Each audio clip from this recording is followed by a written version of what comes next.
Hey everyone, how are you doing? Hey, Keller. Hey Paul, sorry about your electricity problems last week. Glad you could make it tonight. Me too. That's the joys of rural living. All the trees intertwined with the cables, and if anything falls down, it'll fall down. Yeah. Know how Okay. that goes. I'm gonna be right back. I'm gonna go grab a drink. Hello, Yeah. Ivy. Hello, Goonie. Hope you're feeling better, Ivy. Nope, I'm dying. Just upset tummy or? Much Worse. worse. Oh. What the hell are you doing here? Go to bed. The fuck? It's her birthday, I can't miss it. Then say happy birthday. Lots of love. Go the fuck to bed. Go to But then I bed. missed you last week too. We'll survive. We'll meet next week. It's fine. No, I'll die happily. Look, if you gotta go lay down or do something like that, don't wait on us. I'm care of dying yourself. happily. I know you said you were dying happily, but still, we can still worry about you. So even if I'm trying to eat, like, when you, I think I said it. I don't know. Yeah, whenever I was trying to eat, I basically had no strength to even fucking try and pick up my fork and eat, like, that week. Girl, how long has this been going on? Huh? No, it's just today. First day's always the worst. I have no strength whatsoever. What, you got the flu or something? No. Okay. Think. Me and you. Mm-hmm. I got it. Yeah. It took a minute. Yeah. I actually got it right. You don't get the shh. No, I had no idea what you're talking about. Yeah, no, I had to force myself up out of bed forcefully for a job interview Oh Ooh. my god. too. So yeah, that didn't help. And let's just say I bombed it because I became friends with a mouse. What? You became friends with a mouse. How Yeah, does that make you bomb an interview? I gotta ask. because long it's day, a but- restaurant and Oh. I found a mouse and I befriended it. And You found a mouse at the restaurant. Yeah. I don't think you want to work there. Yeah, you don't want to do that. It sounds like you've got a real bright future in pest control. It's fine, nice. That is My That's friends, the I don't wanna kind- kill 'em. that's the kind of interview that it's perfectly fine to say, no, Thanks, don't. but no thanks. Mm. Yeah. But I traveled an hour to get there, so I Oh can my give them gosh. the interview at least. Yeah. But yeah, no, Yeah. the girls who worked there, the front staff who I was talking to before the interview, they were all quick answered and snooty. Yep, Oh, definitely time yeah. to go. Yeah. Yep. Screw you, I'm out of here. And on top Yeah, of that, you know, whenever- those are great times to practice your interviewing skills without Yes. feeling any pressure, because just sort of how Nod can you and engage smile. people with conversation and give them like the try out different answers you want to try on things, because you don't really care what these people think, because you're not gonna want to work there anyway. even at Oh, the right. end, whenever I asked, shush. No, What? go ahead. Like even at the end, whenever I was asking him a question, like I asked him, okay, well, what type of host are you trying to look for? Because there's many different types of hosts, like host jobs, like telephone or greeting people or staying at the door or seating them, etc. So I asked him that, and he just looked so disgusted and never gave me an answer. Like, what the fuck? Like, you can't even answer your own Wow. questions. Like, really? Wow. And do you Yeah. not even know your own department? Clear of that place. Yeah. Bad all the way around. Well, welcome everybody from a horrible job interview experience, hopefully to a much more fun D&D game playing experience. Welcome players, welcome viewers to the Sword Coast Chronicles. This is session 48 of our game, and it's a session that I like to call the Amber Temple, because last week when we last met our heroes, they spent a restful evening at the mansion of the Mordenkainen, who has been living for these past 14 months or so in a valley north of Lake Zarevich, leaving his former companion Dez to just sort of fend for himself out in the wilderness. And because he apparently got the rendezvous date wrong with Van Richten, Rictavio, as he was formerly known to the party, but now known to Mordenkainen as Van Richten, apparently a rather famous interdimensional monster hunter of some repute. And Mordenkainen and Van Richten have recruited the party to help them with their original task of trying to defeat the vampire Strahd. But Mordenkainen has a side trip first, because apparently there's two members of his former adventuring company known as the Circle of Eight, those two being Tensor and Adaluk, whose names have been given to many arcane spells through the ages. Tensor and Adaluk apparently have cloned remains squirreled away in the Amber Temple. And so Mordenkainen wants the group to go reanimate those two, and then they will help the party defeat Strahd. And so at the end of last week's session, Mordenkainen teleported the whole group right to the gates of the Amber Temple, which we can see on our map here. The party is all standing out there in front of the gates, and we'll repeat what we said at the end of the session last time, that you're standing on a snow-swept gravel road that climbs up from the Selenka Pass, which is behind and below you. The road fades away under a covering of snow, but it takes you far enough to see the facade of some kind of temple carved into the sheer mountainside ahead. The front of the structure is 50 feet high and has 6 alcoves containing 20-foot-tall statues.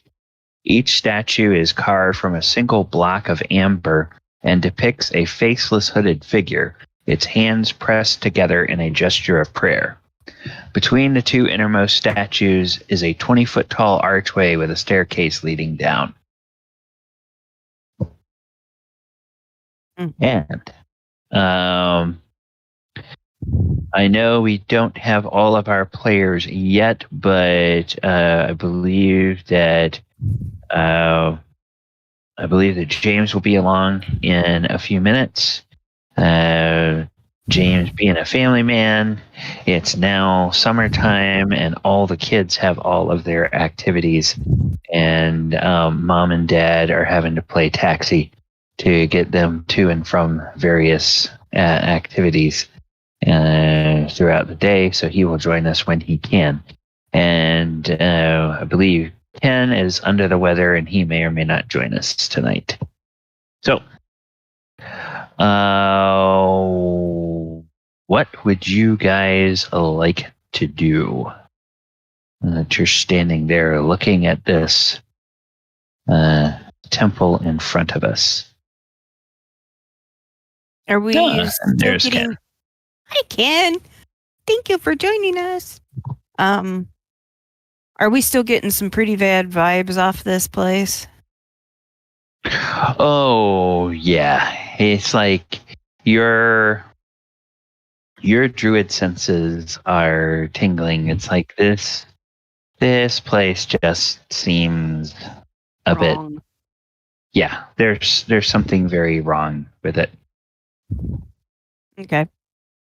So yeah, my character Des will be basically just kind of shifting from foot to foot, looking nervous, like he would rather be anywhere else but here. And Mordenkainen says, well, we're here. Van That's an Richten, understatement. heroes. Who? Do you suppose we should go in the front door? Well, we should probably knock first. Is there a back door to this place? Van Richten says, well, there's something that I don't recognize. Look, Mordenkainen, over there, to our left. And he points in this direction. He says, I don't recall that being there. Looks like there's some kind of something. And Mordenkainen says, well, you go check that out. I'm going to go see what's up with this main entrance. Hold up. I might go with you. And they both turn and they look at Des as if to see which one you're I was planning. talking about Van Richten. Oh, okay. All right. So Van Richten begins to walk over this way. And Mordenkainen walks up. He gets about here and he stops and he pulls his hood down and he grabs onto, or he's been using his staff kind of like a walking staff.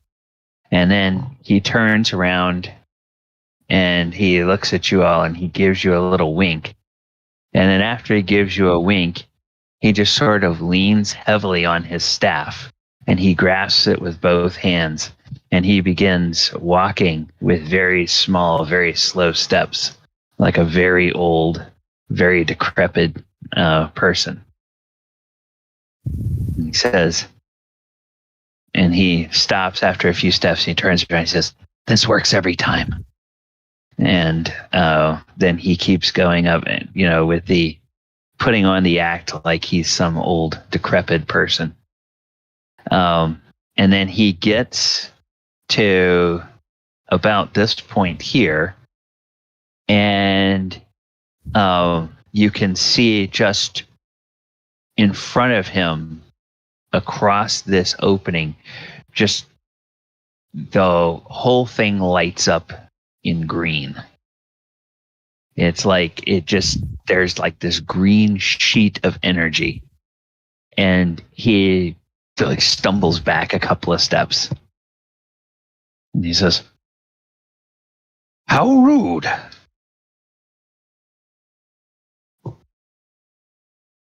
And meanwhile, Van Richten is going over here and he says, what is it, Mordenkainen? And he says, well, somebody seems to have erected a force field. I can't get through it. And Van Richten says, surely you can dispel it. Well, I should be able to. And then he raises his staff and he utters a couple of syllables. And then he looks around and he kind of nods to himself. And then he steps forward, starts to step forward again. And boom, the green sheet of energy pops up.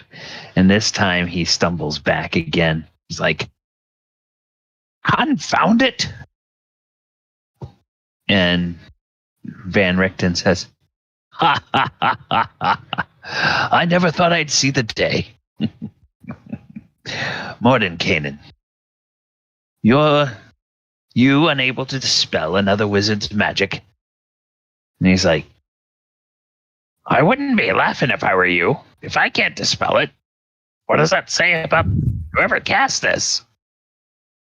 Van Richten, his smile kind of fades and he says, quite.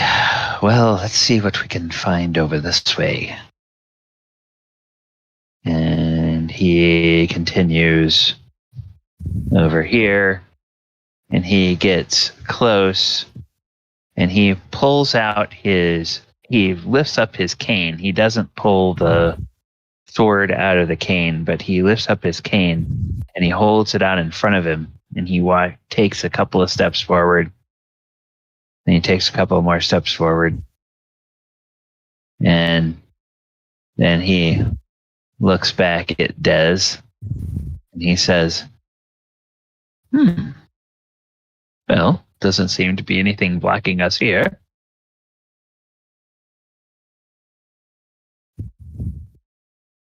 And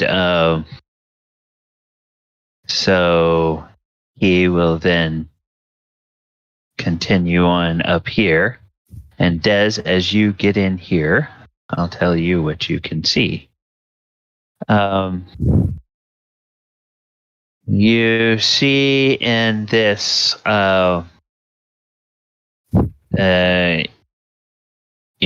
little alcove, there's a natural fissure has opened in the mountainside west of the temple's facade, creating a gap 2 feet wide, 10 feet tall, and 15 feet deep.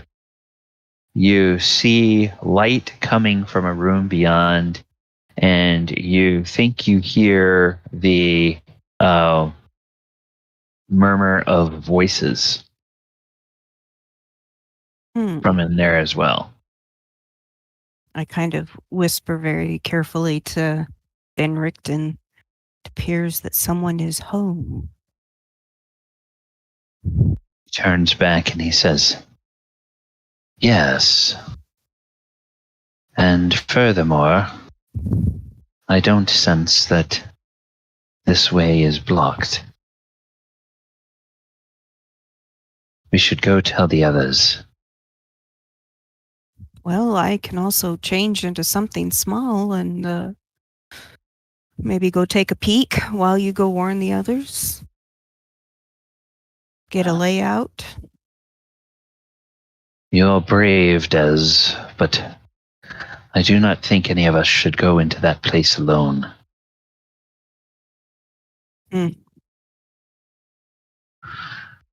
Let me go see what the others are doing.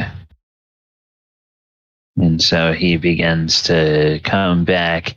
And meanwhile, Mordenkainen is just standing there, hands on his hips, looking at this opening.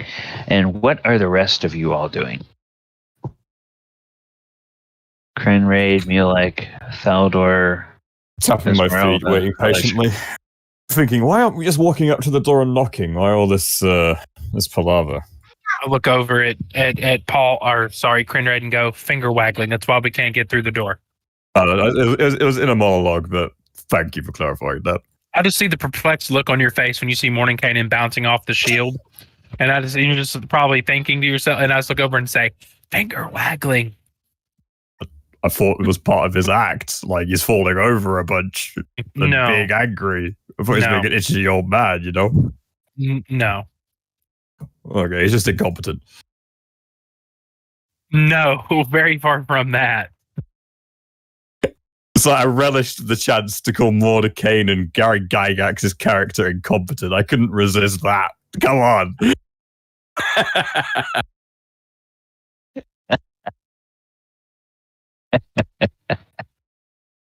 Dear Lord. What's the temperature and stuff outside? It is. You're up high in the mountains, and it is cool here. But Des, now that you mention it, from that fissure, the air that's coming through that fissure from inside the temple, that's even colder than it is outside.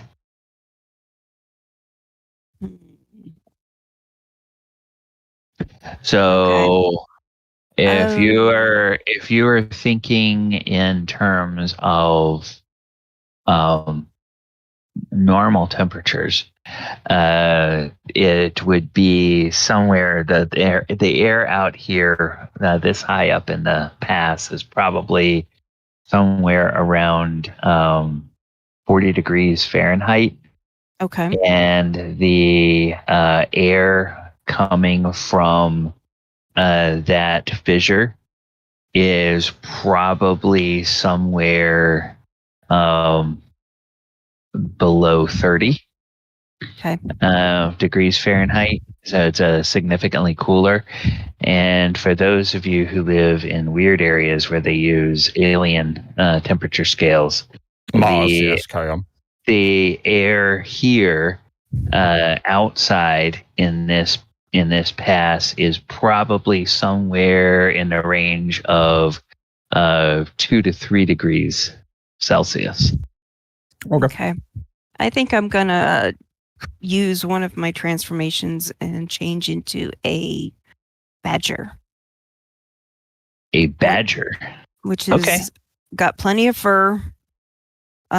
Is considered tiny if I'm not mistaken by my chart. Yeah.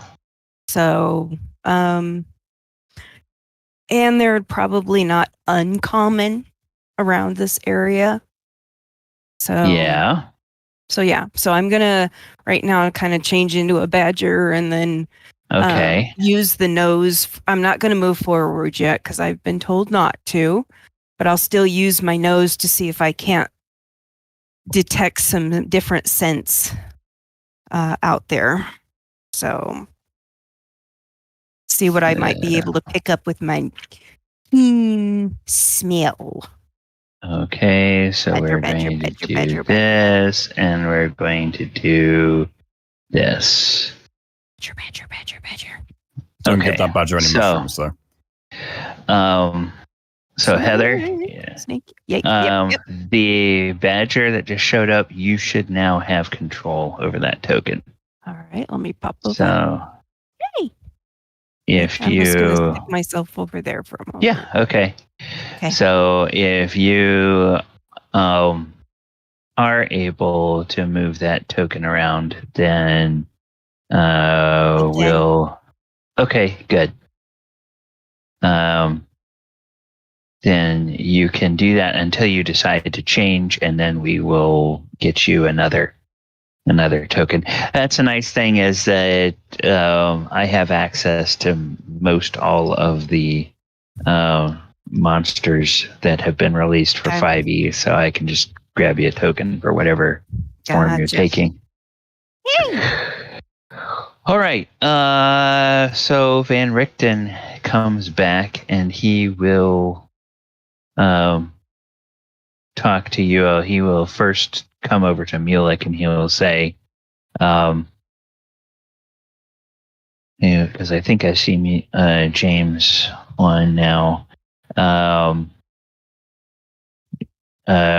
He says, Mulek, what do you notice here? Do you sense anything about that blocked passage?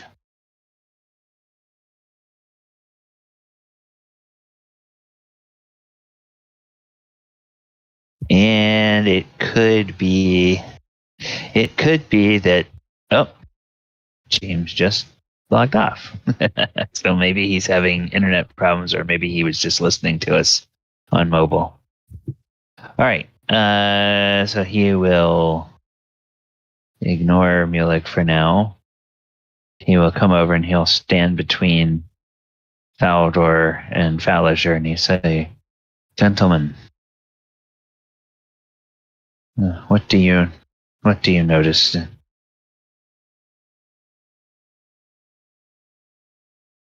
Well, I don't see a way in. That's what I noticed. If Morning Canaan can't get through the barrier, how are we going to get in this place? Well, I have found, Des and I have found a passage. I think that I had better go tell Morden Canaan, or else he might be on the verge of doing something rash. And then he says, I get this unsettling feeling here. It feels like those statues are watching us. I know that sounds crazy, but...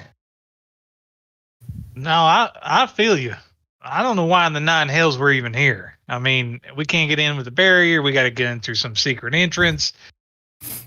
I mean, from the sounds of what y'all have been saying, this place is creepy as shit. Why don't we just turn around and go somewhere else?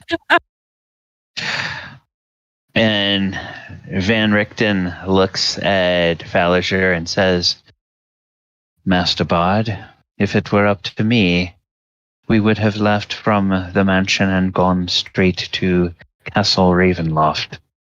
But Morden Canaan insists that we try to bring Ataluk and Tensa along with us.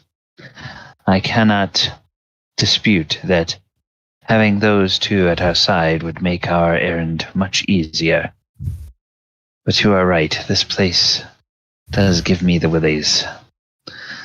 Nonetheless, I must go tell Morden Canaan what we have found. Des should be over there, that alcove on the left. I will go get our friend. And so he begins to walk up, and he gets up and he stands next to Morden Canaan, and those two talk for a little bit. And at first, Morden Canaan shakes his head and crosses his arms, and then Van Richten turns around and just sweeps his arm towards you all, and then kind of like points back down the pass. And Morden Canaan turns, and he just kind of has this shocked look on his face.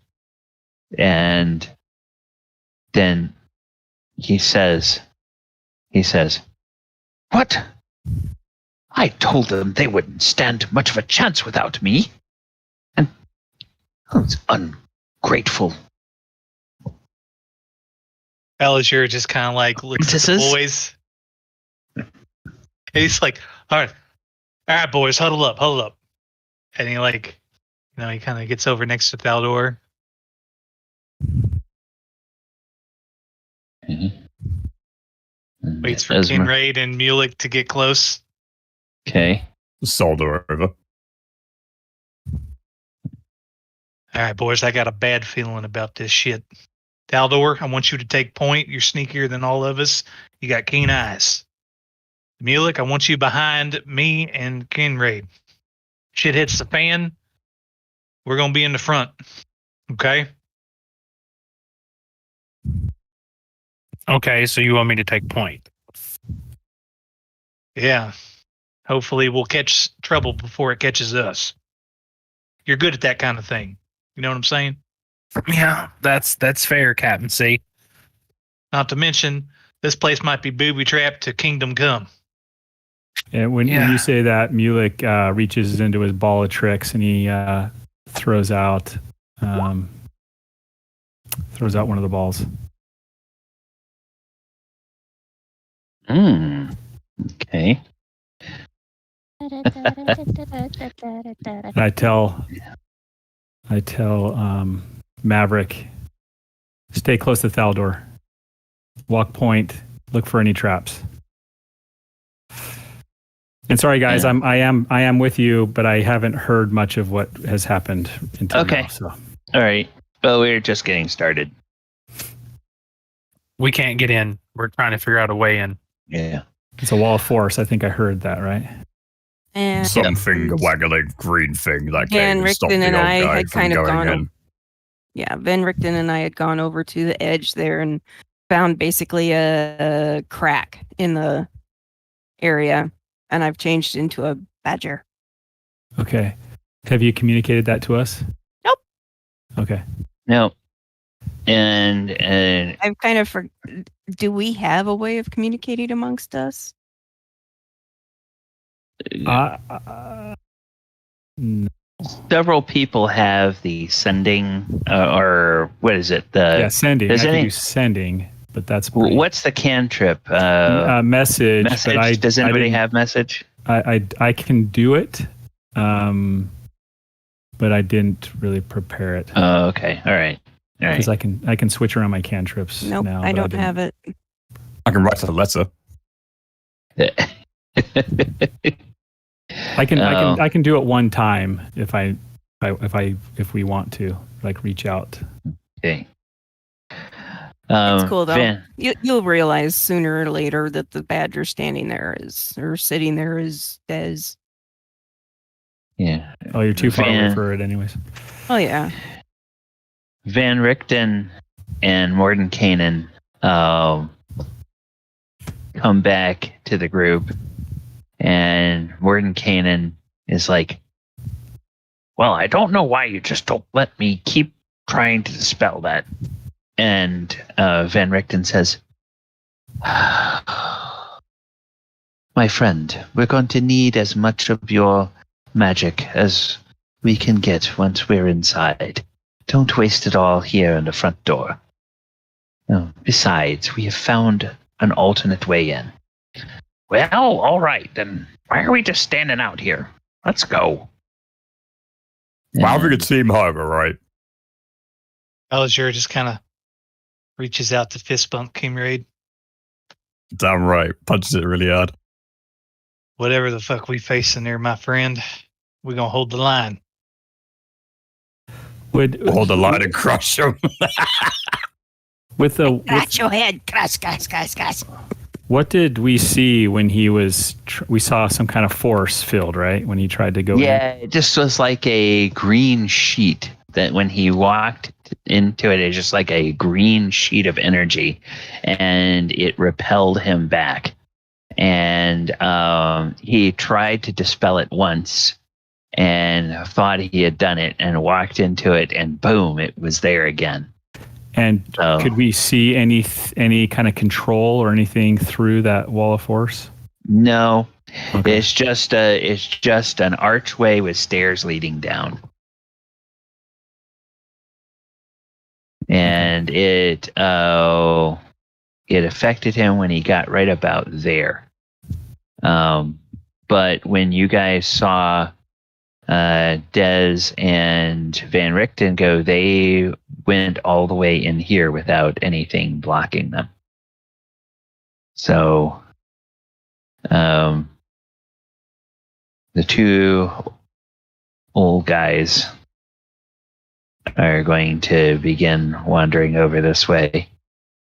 Should we follow? Mm. Oh yeah.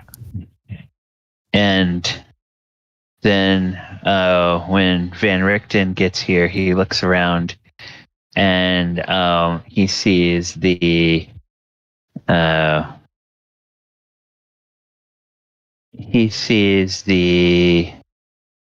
whoops.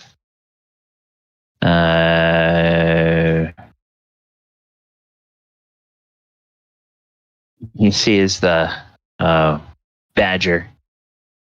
I'm And kind of he- standing up on my hind legs, kind of sniffing the air heavily. Yeah. And Van Richten looks at the badger and says, Des, and raises an eyebrow. And the badger kind of looks over his shoulder and gives a nod. And he says, Well, and then, of course, Des, you see a giant hyena loping along with Mulek. And you've been with this group for a while. You may have seen the hyena before, and you may not have. I don't know if that particular one has come up yet. He's with me. Okay. And so, yeah, as you get here, you can all feel that cold air coming out of that fissure. And you all can hear the murmur of voices. Oh, there's people inside. Maybe we should knock. So about now, I kind of look over my shoulder at the others and kind of like turn back, look down the fissure, turn back, look at them, and then look at the ground, kind of like stay. And then I'll just start making my way through the fissure real quick, keeping very low to the ground. If you've ever seen a badger walk, like scurry, they are very low to the ground. They're low riders. And they basically blend in very, very well with the like rocks. And I'm also going to send Casper in and have Casper stealthily get in and try to look. And I'm going to kind of brace myself against the wall and look through Casper's eyes to see if I can see anything down the fissure. I know this trick. I'm going to watch over him. I'll stand by him. As Des goes. Okay. Then what you need to do, Des, and what I need from, well, I guess I don't know if you actually have the character sheet for the badger. So I've got it. I've got my book open right now, so I've got to turn to badger. I'll need you to make a stealth check, which I believe will be just a straight dex roll for the badger, and I'll need a stealth check for Casper as well. Yes. Casper rolled a 20. Okay, 20 and a 17. All right, so then what I need is okay, so I need to look at this.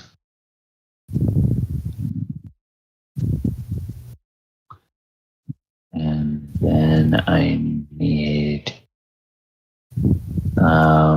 whoops. Okay. Well, don't be a pain in the tuchus. Well, Kren is standing next. I feel Kren's, arm, or I feel him come next to me to kind of brace me. I can tell it's him because of his bulk and stature, and I just kind of smell. Carry on. I whisper to Kren, I'm like, "Hey, I know a little bit more about that ring you gave me. Remind me to talk to you about it." Is it worth anything? Oh yes. Oh yes. Yes. But it's magic. It's what? Hey, you heard me. You're gonna learn to finger waggle. No. Oh yes. Okay. I gotta wait. You all, or go ahead, Fallinger. I was just going to ask Henry, did he attune to that sword, or did we figure it out, or? Yeah, who someone better have attuned to that sword over the previous night. I would say it would be Grinraid. I think I have it on my person. I'm not 100% sure how we ended that. Whoever wanted it. I think we agreed that it'd be best on you. Yeah. Say that I just Okay. slept with it then. That works for me. So, as these guys go in, as the owl and the badger go in, you walk up and you see 7 figures in this room. 6 of them are human males, clad in kind of like animal skins and whatnot. And then there is one female human who seems to be the leader of them, and she has a half plate, although it's kind of dented and battered. And then in the middle of the room is a dire wolf.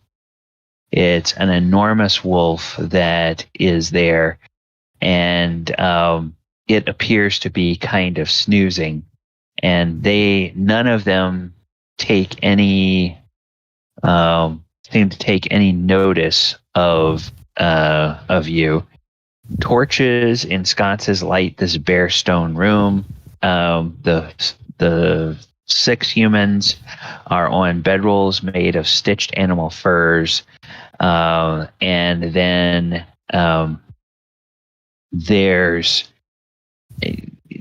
kind of you can tell that the torches are flickering, like there's a draft that is coming from deeper inside the temple. There's 2 sets of double doors that you can see, one on the north wall and one over on the east wall.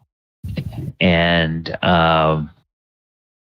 so that's kind of where How you well guys. lit is it in here?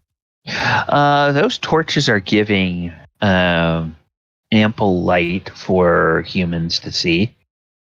Do they look like they're cold? They are.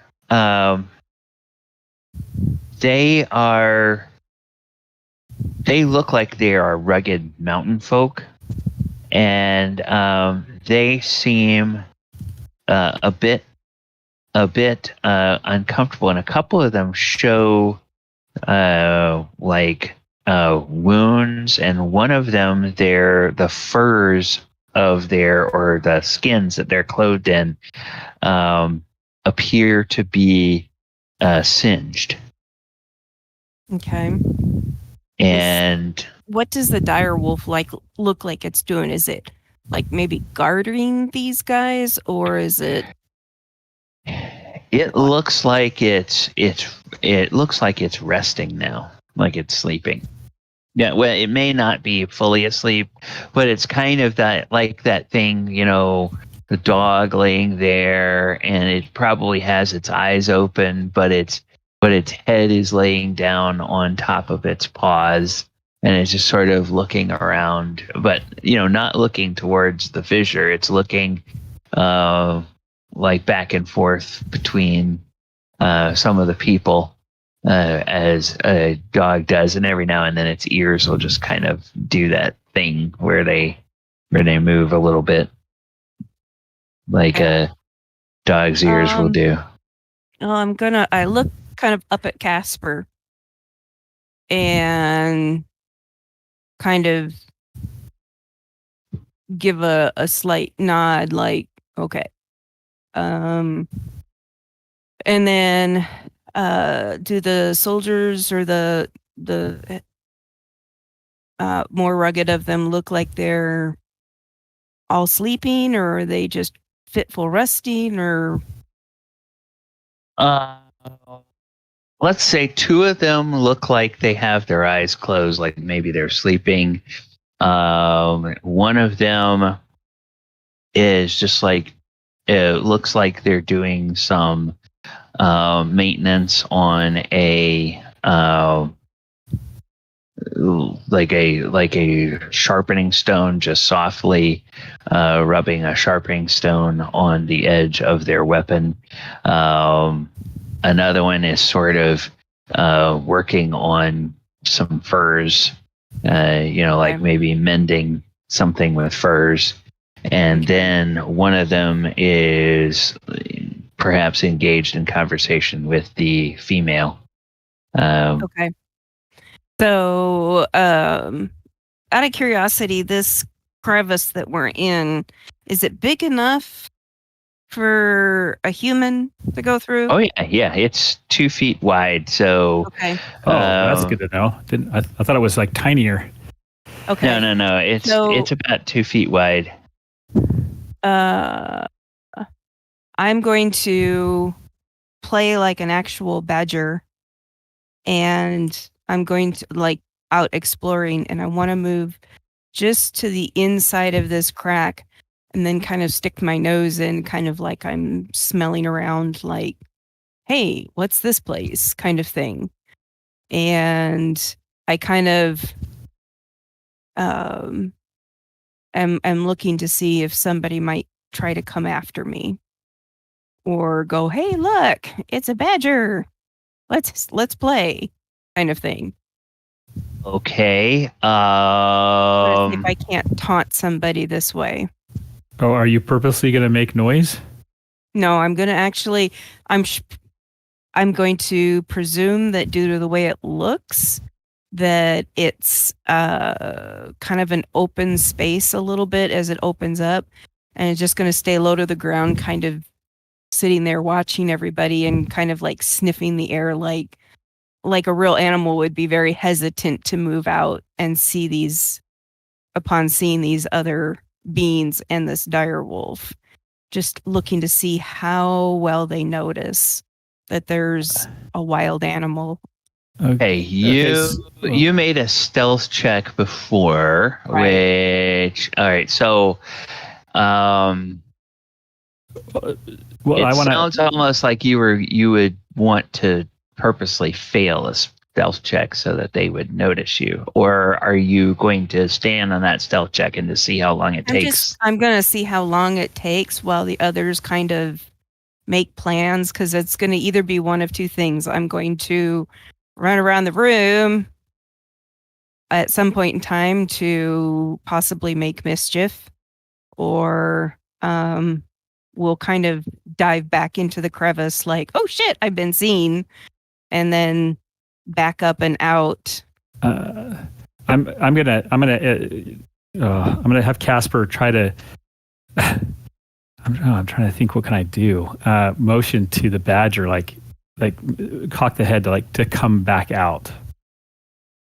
Okay. Because I see the badger trying. I see Des trying to go in further, and you see Des doing that thing, kind of just sort of hunkering down, and little hindquarters just sort of wiggling. I'm in the dark crevice, getting and ready, just kind of hanging out, kind of taking some sniffing, and that way, if anybody notices the badger for the short time that he'll be in that crack, they'll go, oh, hey, shit, there's a wild animal. Okay. Otherwise, I'm just going to back up then after a bit. Okay. Well, Des, you notice the owl making some strange motions that look like, you're being asked to come back down the crevice, and then the owl, I guess, would, I'm just going to say the owl would back up maybe 10, 15 feet and then just sort of wait and see if the badger's going to follow. Yeah, exactly. And and depending on what Des does, I'm going to do something else. So if Des follows, then I'll continue to come out. If Des doesn't, I'll do something else. Des follows. Okay. All right. He was just trying to see. He was trying to test the air just to see how hyper tuned these guys were. Okay. All right. Well, the owl comes back out, followed by the badger. So I presume that Mulek, at least for part of that time, was looking through Casper's eyes. Okay. Yes. All right. Yeah. So as soon as I'm commanding Casper to come out, and I I break the connection and I whisper to the group. There's 6 humanoids in there and a dire wolf. They all appear to be sleeping. There's 2 exits from that room that go deeper into the temple. About this time, Des kind of trots over when you say they appear to be sleeping, and he shakes his head no, and he kind of rolls a couple of stones over to put 2 in one and like 4 in the other, like, and then we'll kind of like point to the 2 that are, that you were talking about sleeping. And so there may be some that aren't necessarily sleeping, but we can all fit in this crevice. My plan would be to make a couple of you invisible, our most stealthy individuals, to see if we can't get in that room to block those doors, so that potentially, if things go bad, they can't run away or reinforcements can't come in. They don't look like a friendly bunch.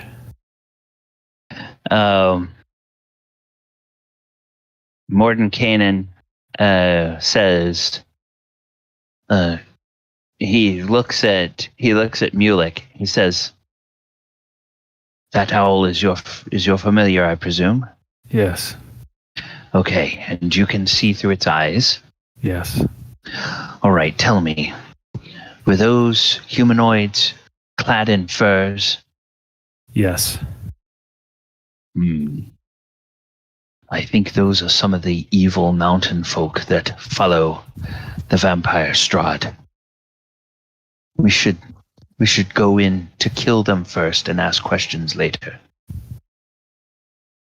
Yeah, I'm all about that, but we gotta crawl through this 2-foot crevice here, and I'm wearing heavy armor.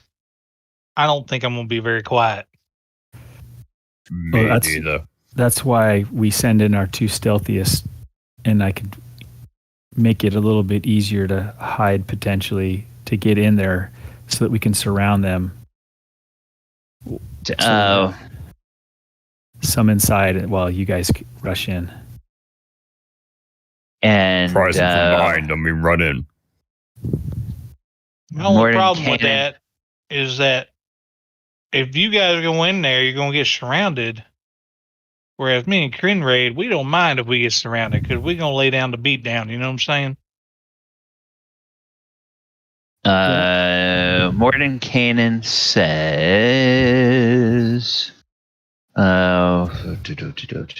where is the areas of Barovia? The Mad Mage of Mount Baratok. Okay. And he says, I have a better idea. I think we can make this fight go a little bit more to our favor. And he let me see. I need to find out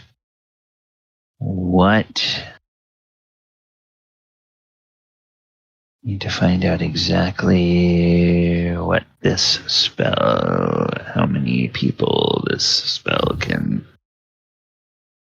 affect. Just one person, and it can't be upcast. All right. Well, Morden Kanan reaches into one of the many pockets inside his cloak and pulls out a very tiny diamond, smaller than the diamond smaller than the diamonds he gave you, Valager. And he puts it up in the air, and he just lets go of it, and it just hovers there in the air in front of him. and then he takes his hands and he puts them on either side of the diamond, and he just whispers a word into it. And when he takes his hands away, the diamond has just turned into like a powder, like a dust. And then he casts a spell and he just sort of sprinkles the dust over himself. And you guys can sort of see a little outline form around him, like an outline of protection. And he looks and he says, well, whenever I attack first, I always like to have stone skin on. All right, everybody. They're going to be coming in a moment. What? Look lively. What? Right now they're coming? Yes, and he steps up to the edge of this thing, and he takes his staff and he points it, and he casts a spell. And the spell that he casts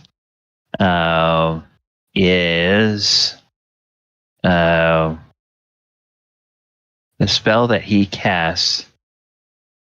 lightning bolt. Is he going to pinball around? He just casts a lightning bolt right down that passage. Oh my gosh. And of course, it makes an incredible thunderous crash.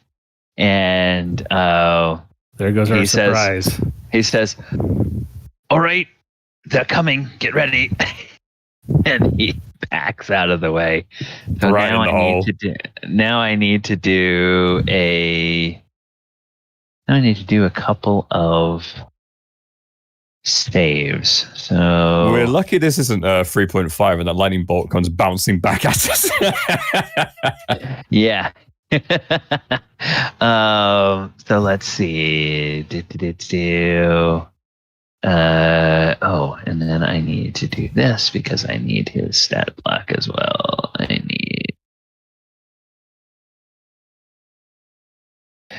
And what is his spell save DC? Pretty high, I would think.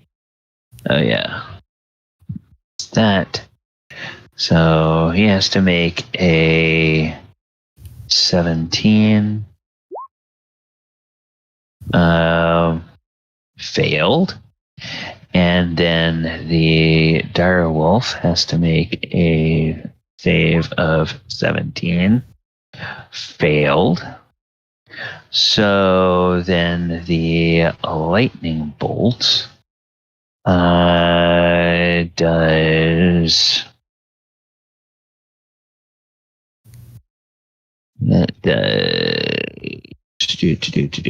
lightning bolt does 8d6 damage. So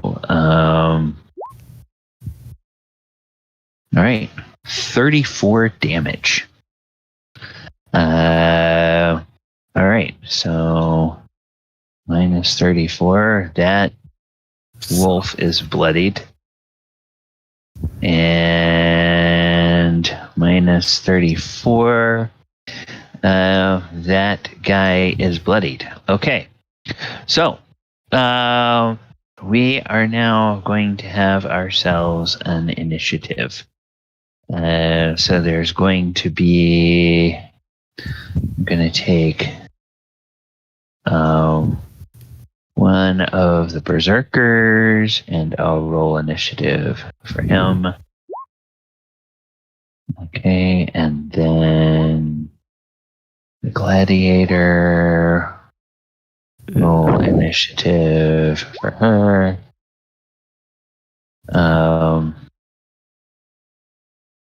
Then the dire wolf, roll initiative for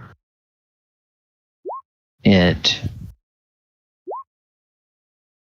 Okay, and then Who else do I need? Ivy, I think I remembered to give you control this week of Esmeralda. She's logged off. Oh, okay. All right. She wasn't feeling well. Okay, that's fine. I will go ahead and I will bring up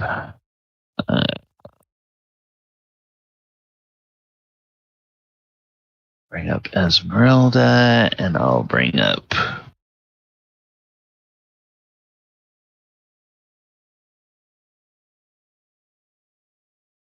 let's do this.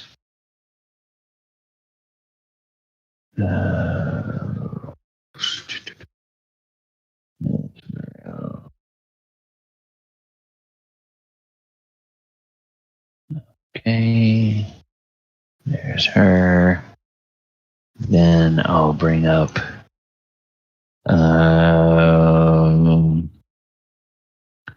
Rectavio, and then I'll bring up Arch.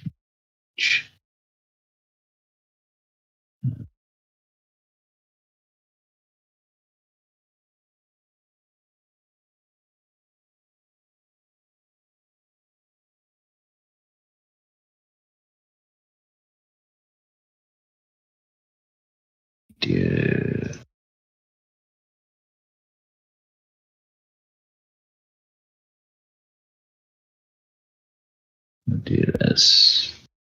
Okay. All right. So, Esmeralda.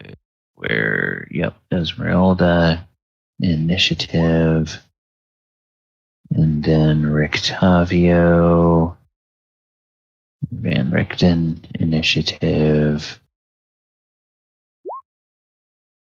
and then Mordenkainen initiative. Whoops. Oh, come on.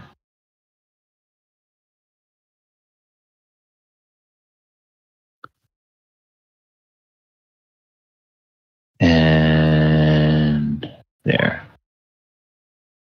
All right. Okay. And so then let's put everything in descending order. Okay, do we have everybody? Faliger, Thaldor, Direwolf, Esmeralda, Kenraid, Mulek, Mordenkainen, Van Richten, Dez, the Gladiator, and the Berserker. I think so. Okay. So, Faliger. You know that there are enemies inside, and they are effectively going to, if they come out after you, they are going to have to come out essentially one at a time. So what would you like to do? Do you want to get in position? Do you want to hold an action? Do you want to cast a spell down that fissure? What would you like? Is Grand Raid just like blocking the entrance there? Or? I'm short enough you can see over me. Yeah, Cranraid is a dwarf, so if you could either cast a spell over him or make a ranged attack over him or whatever. I'm going to say with your line of sight, you can see. You guys could both see this direwolf and this berserker. The direwolf and the berserker, eh? Yes. Well, flibbity flabbity poop poop. All right. Well,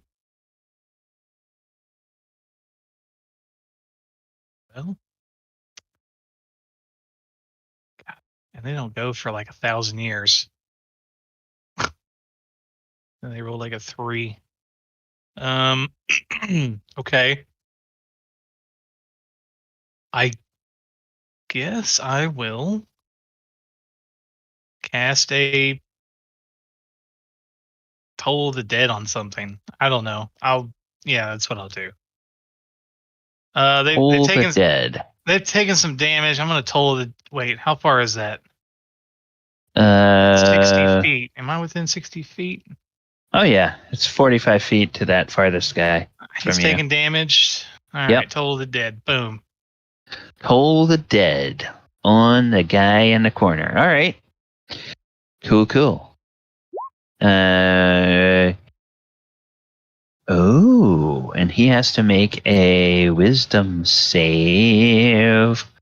Let's see, wisdom save. Oh, he fails. So he takes 14 more necrotic damage. Ouch.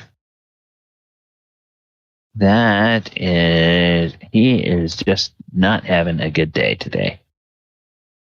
Then I'm going to cast Bardic Inspiration Ooh. on my friend Crinraid. All right. So, I feel inspired.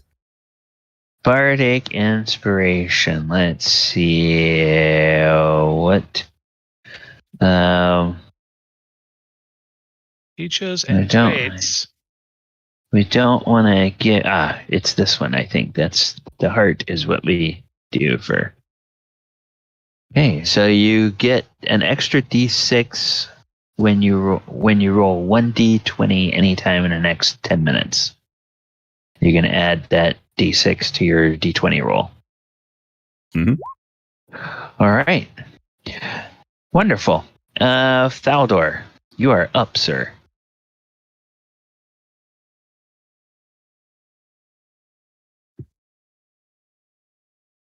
Michael? Sorry about that.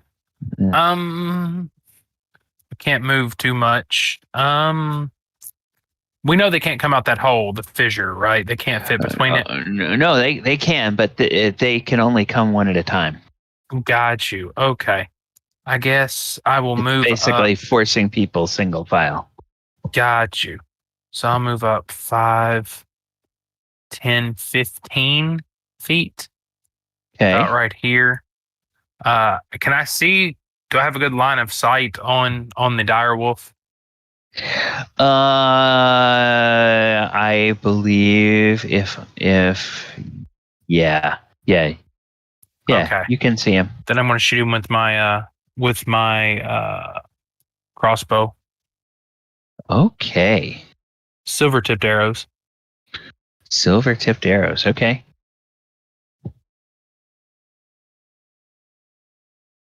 There we go. 25 to hit. Oh my goodness. Well, unfortunately, I don't think it counts as a sneak attack because they know that there's an enemy. Even so, with 10 damage, how would you like to kill this dire wolf? I just see its head poke up, and I just, between the fissure as I shoot the crossbow bolt down through there and right through the neck and out the back of its head. Okay, and it falls over dead. And I'll stay where I'm at, and I'll just yell out, "I got one. Keep up." And you hear an anguished voice from in there. Fluffy!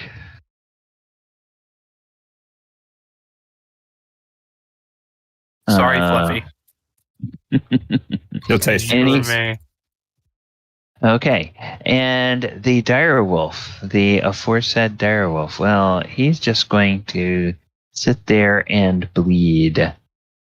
And we're going to remove him from the turn order so that he doesn't take up a turn. Esmeralda. All right. She has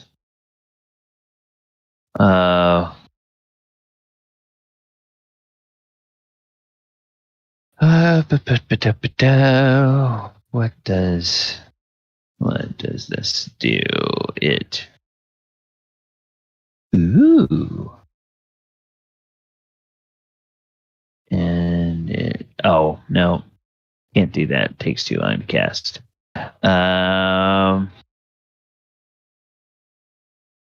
Fine. She will just draw her. She will draw her rapier and her silvered short sword, and she will move up here and just get ready in case anything gets past Krenraid. And she will take up position there. And Krenraid, it's over to you. Well, I feel like best option is probably to stay here, but that's not what Krenraid's going to do because that's not his best option for him. So I'm going to squeeze into the hole a bit. I'm going to go here, I guess. Okay. So I can reach this guy, I suppose.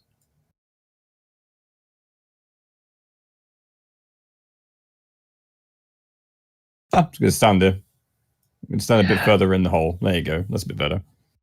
Shield up. That's what I'm going to do. Okay. Important question. Are you going to use a bonus action at this point? Krenraid knows. Well, I know what you're talking about, but Krenraid doesn't. So no. Okay. All right. All right, Mulek, you are up. Your dwarf has disappeared down into the fissure, running toward danger. My word! I just rolled the wimpiest flaming sphere. Oh my goodness! Can you throw up a little flaming sphere for me? Maybe like a matchstick size one this time. Good thing we roll every time when it hits something, but this will be for the first one. Okay, whoops. That's. I'm gonna fix that in a moment, but I'm gonna make it it takes up a 5-foot square, right? Yep. All right. So now I'm gonna say you kind of would have to move up close to this fissure to see it, see where you're putting it. So, well, I can see. I can see right through here, right? Yeah. Now the range you can put it 60 feet away from you, right? Yep. So right here. You want it to be right here. Okay. Materializes right there, and then I can move it another 30 feet, I believe. Okay. And from your angle, you can only see this one target. Yep. You don't know where the others are. Yep. So as my bonus action, I move it. I ram it right into this guy right here. So it'll probably just stop. It'll probably just stop right there. Okay, and this reminds me, I haven't done it yet because I haven't thought about it until I figured out this alternative for dynamic lighting, but I can make a little round yellow token, call it Flaming Sphere, and give you control of it. Yes. And then that way. So remind me at the break tonight, and I'll see if I can do that real quick. And we'll get that for you. All right. So I ram it into him. He has to make a dex. I think it's a dex save. Yep, dex saving throw. Okay. And then the sphere ignites flammable objects not being worn or carried. I presume your spell save DC is better than an 8. Yeah, it's right there, 16. Yeah, this guy is having a really bad day. All right, so -3. Yeah. Woo. All right. So his bedroll that he's on, that Yep. catches on fire. Yeah. Which means that he will be leaping off of that for sure. It catches on fire really slowly. Yeah. Yeah. It starts to smolder. He's getting skin cuts to get him.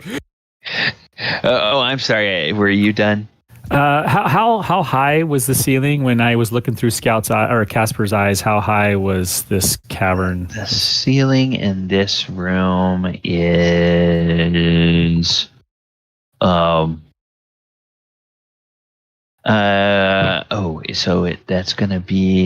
that means it's going to be the normal area. So what are the normal areas? Unless otherwise noted,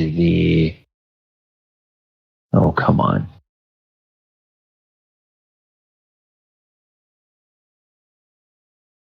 Okay, it looks like about 10 feet high. Oh, 10 feet, so not much. Okay. Yeah, Yeah. that's my turn. Okay. All right, so then we'll do this. All right. Okay, so then it's Mordenkainen's turn. And Mordenkainen is like, oh, well, okay. Interesting choices there for everyone so far. And he will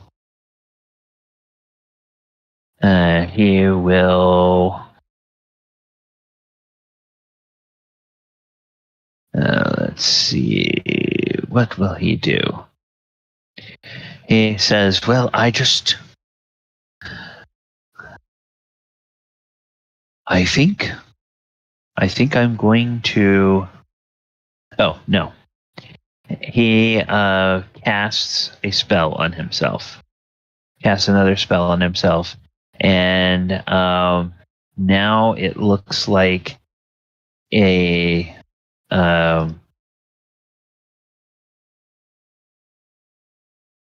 another little shield pops up around him.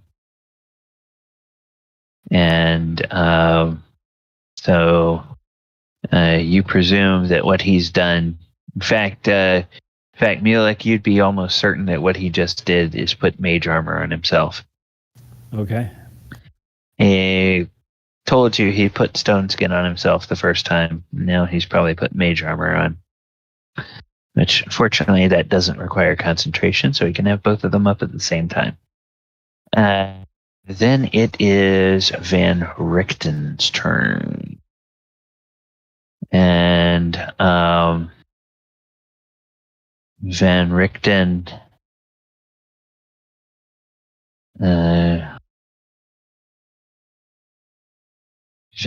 says, I'm not sure how much good my spells will do until something happens. But I'm going to go ahead and cast. No, he's not going to cast anything yet. He's just going to move.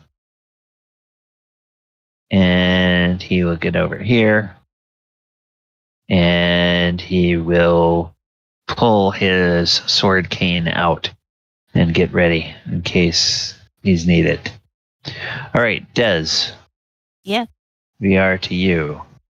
Okay. Are you going to remain in badger form at this point? No, I am actually going to change into the form of a tiger. Tiger. Arr. Okay. Large animal. Okay. Monster. No. Interesting.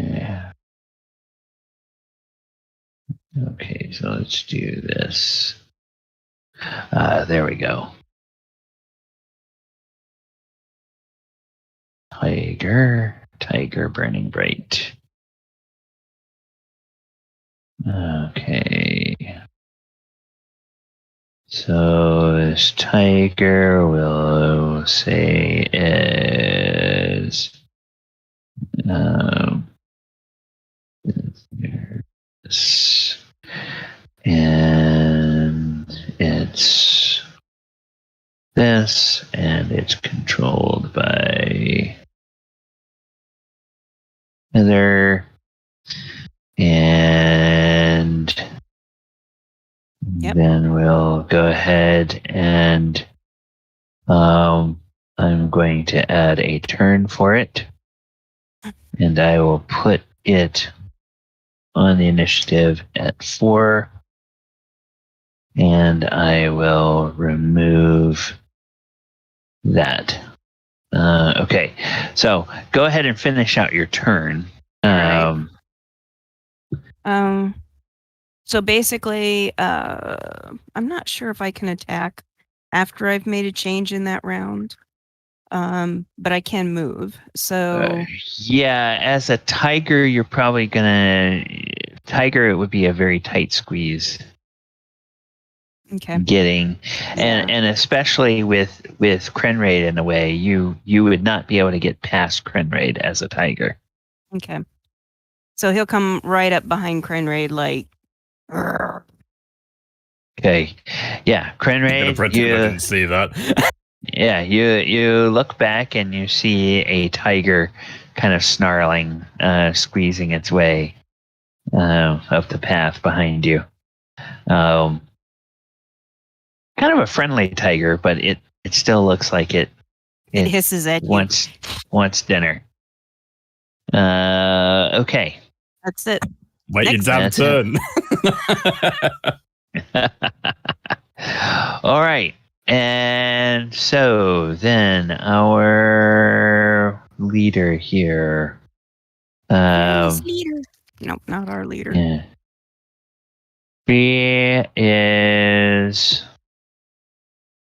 She gets to move 30 feet. So that's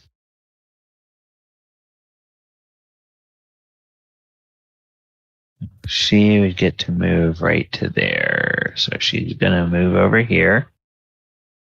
And she looks up and looks down that fissure, and she says, "Boys, it looks like dwarf is on the menu." And she takes a spear and she throws the spear at you. And Friendly reminder that it's at disadvantage because I've taken the dodge action. Please carry on. Okay. All right. So the disadvantage, and she will. She's got. It looks like she has 3 spears in total. 1 in her hand, 2 on her back. She throws the first one. And will an AC 17. That's a miss. That's a miss. Okay. And then, oh no, is there a different one for her ranged attack? Oh, yes. Okay. Sorry. It's all good, no harm done. So, ranged attack.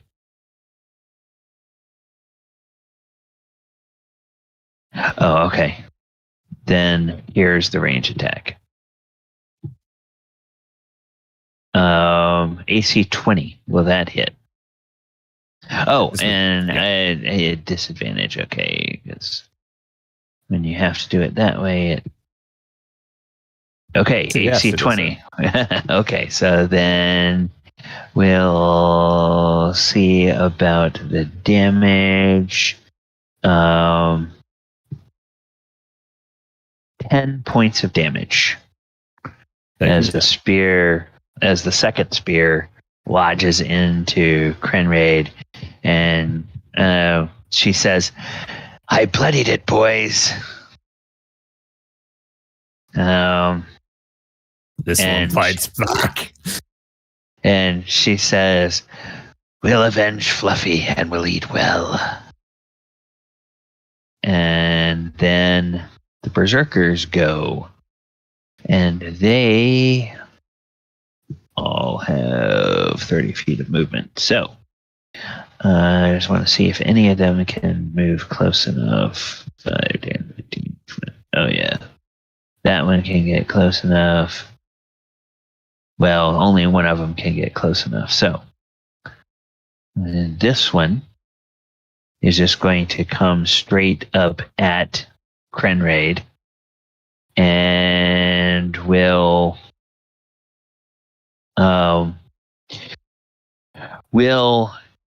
use its great axe and to attack you. And Krenraid, there's a familiar look in its eyes. A look in its eyes that you sometimes have, where you just are throwing all caution to the wind and putting everything into your attacks. So you know instinctively that it has used its reckless attack feature. So it blood is mists. I'm familiar. Yeah. So it makes one attack, and it will try to attack you with advantage with its great axe. And it hits a mighty AC 10. So it misses you, even though it tries. And everybody else can kind of bunch up here. Close. But and then this guy just definitely tries to get away from this stupid ball of fire.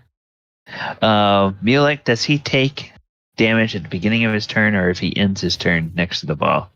I believe it's when he ends his turn. If he ends his turn next to the ball.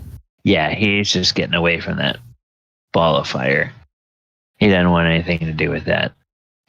And that's their turns. Only one of them can attack. All right. Falager. You are here. Now there's a tiger in your way. What a And a clusterfuck. dwarf in your way. All right.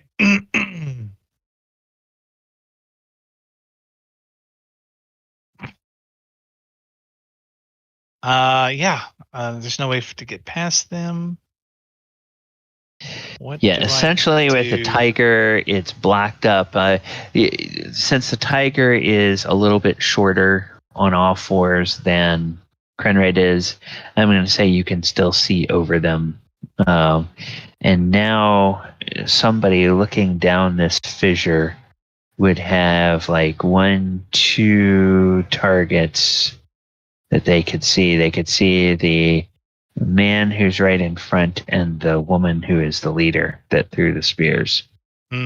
Basically, is what they could see. Yeah, so that would put her right there, right? So if I'm gonna yep. hold my action, I guess, Okay. and toll the dead this guy when he takes damage. Okay. Can I do Alright. that? Can I hold a cantrip action? Is that? Let me just verify. Yeah, I mean the short answer to that question is yes. You can hold an action in 5e. You can hold spells, yeah. The long answer to that question is I think if you wind up doing that, I think it winds up dropping your place in the initiative to wherever that, and then from there on, every round your initiative comes up at that point. I don't think you get to hold your action 1 turn, and then just go back to your normal point in the initiative. Me just double check that. That doesn't I sound think right. I think delaying his the holding his action are the two separate things that we're getting a bit confused by here. I don't think he's delaying his turn. I think he's holding his action. So he casts the spell now, and it's readied essentially, and then he casts it upon his condition, which is singular. Or it fizzles. Yeah. If the condition's not met. Yeah. So you spend the spell slot yeah. now, and then it holds. It's delaying his turn, and it moved down the order. Okay, did you say you take ready action on your turn? Was that you act using your reaction before the start of your next turn? You decide, then you choose the action you take in response to the trigger. You choose to move up to your speed. Okay, examples include a cultist step on the trapdoor. I'll pull the lever that opens it. Spell must have a casting time of 1 action to be readied and holding onto the spell's magic till you release it.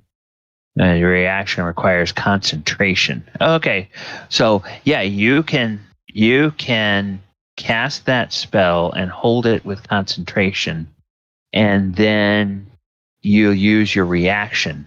That's what you'll do. You use your reaction to cast it. Okay, all right. So that's delaying and holding an action. Yeah, you're right. There's 2 slightly different things, but they work mechanically a little bit differently. All right, so yes, you can do that. All right, so you've got that spell readied. Thaldor, what would you like to do?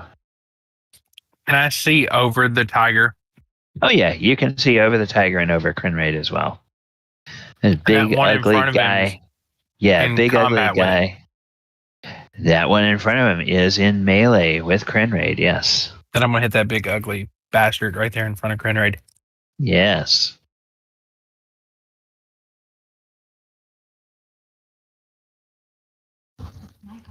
There you go. Ooh. There it is. Okay, 24. So, yes, you do get the sneak attack damage this time. So it takes 27 points of damage. Gotta love a rogue.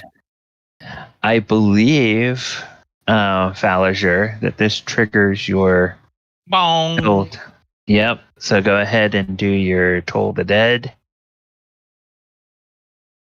for 16 more damage. And this guy is bloody. Well, he has to do a wisdom save, right?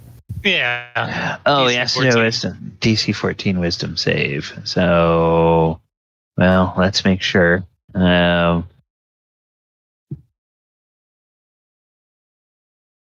he failed it. So, all right. That's good. His hit points are correct. Now, he is bloodied. Teamwork. Yep. All right. Then Esmeralda is up. Whoops. I'm sorry. Esmeralda is up. And Esmeralda will. Well, she was expecting enemies to come boiling through. Nobody is yet, so she's going to just back up into this corner and wait, because she doesn't want to get in the way of everything. All right, so her turn is done. Crinraid, you are up. Okay, it was kind of works. Slightly different than I was expecting, but it kind of works. Take off dodge goes away. I'm going to shaking off the spear and kind of just lobbing it out of my grasp. I'm going to say you shouldn't have tenderized the meat before you were done cooking it. Fly into a rage. Okay, so bonus action rage. And I'm going to sheath, as a free action, I'm going to sheath the hilt of the Sunblade. And I will attempt to grapple this guy in front of me. Okay, so you're going to make a grappling attack. All right. Mhm. So go ahead and make the attack roll.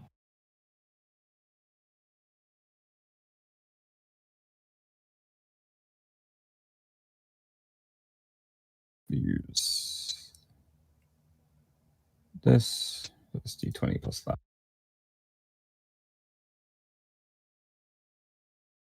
21. 21. All right. Well, that definitely hits his armor class, and then he has to oppose that with his he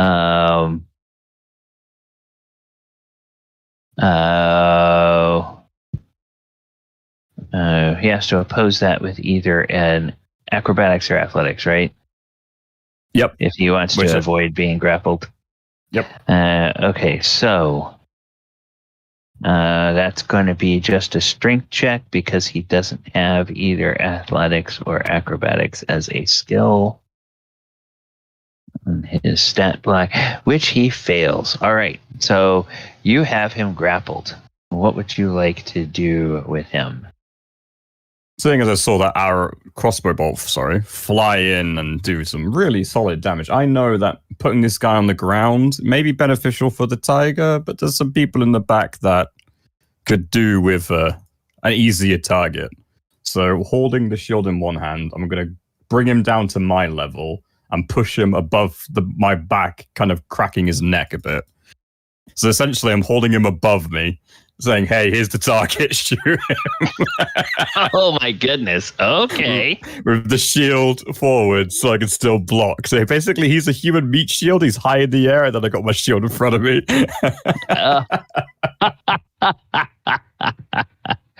Okay, and what is Crinraid's strength? He's got a 20 strength. Yeah, okay. So you are easily able to hold him up there, like basically fireman carry, and he's kind of like trying to struggle against you. All right. For my second attack, because this is where the fun begins. Okay. I did this guy reckless attack. I'm pretty sure he did, didn't he? Yes, he did. He reckless attacked. That's handy because I'm going to crack his neck while I've got him in this nice headlock as an attack, an unarmed attack. So it's only going to do a 1d4, but it will do plus radiant damage, so there's that. Yes. 1d20 plus 5, 19. Yeah, 19 will hit. D4. Oh, it's plus strength, so it's actually 1d4 plus 5. So, bonk. So what? 6? So 6, and then it deals... Raging. Sorry, I do Divine Fury. My muscles are bulging, and I unleash the holy power of Pharmacool and do some damage. Total of 13 damage to this guy. God, he is just really having a horrible, no good, rotten day. I kind of feel sorry for him because he's about to be eaten by a tiger. Yes, he is. All right, Mulek. What you can see down there has changed a little bit. There's now a squirming berserker raised up over Crinraid's head that's kind of obstructing your view. I'll say you can see into the room. You can see this woman here behind him. So, and you obviously can see your sphere there. So what would you like to do? I reach out my hand and fire a firebolt right at the guy that Crinraid's holding up. Ooh, For okay. 26 to hit. That will hit for 12 points of damage. Oh. Mulek. You do get advantage, I do believe. You might crit. Oh, never mind. Yeah, you do get advantage. So go ahead just for giggles and grins. No, okay. The best reason. Yeah. We're gonna stick with your first shot with the 12 points of damage. Mulek, how would you like to kill this guy? Yeah, I just that firebolt just encompasses him and just shoots him right off of Krenraid's grasp. And just Okay. blasts him back. Okay. Krenraid. A nimbus of fire wreathes your arms, and you kind of go ah, and you reflexively your fingers loosen, and as they do, it kind of feels like a mass of fire has just shot into this guy, and he goes sailing about 5 feet into the room on the ground. And he is clearly dead. He's smoldering and smoking and everything.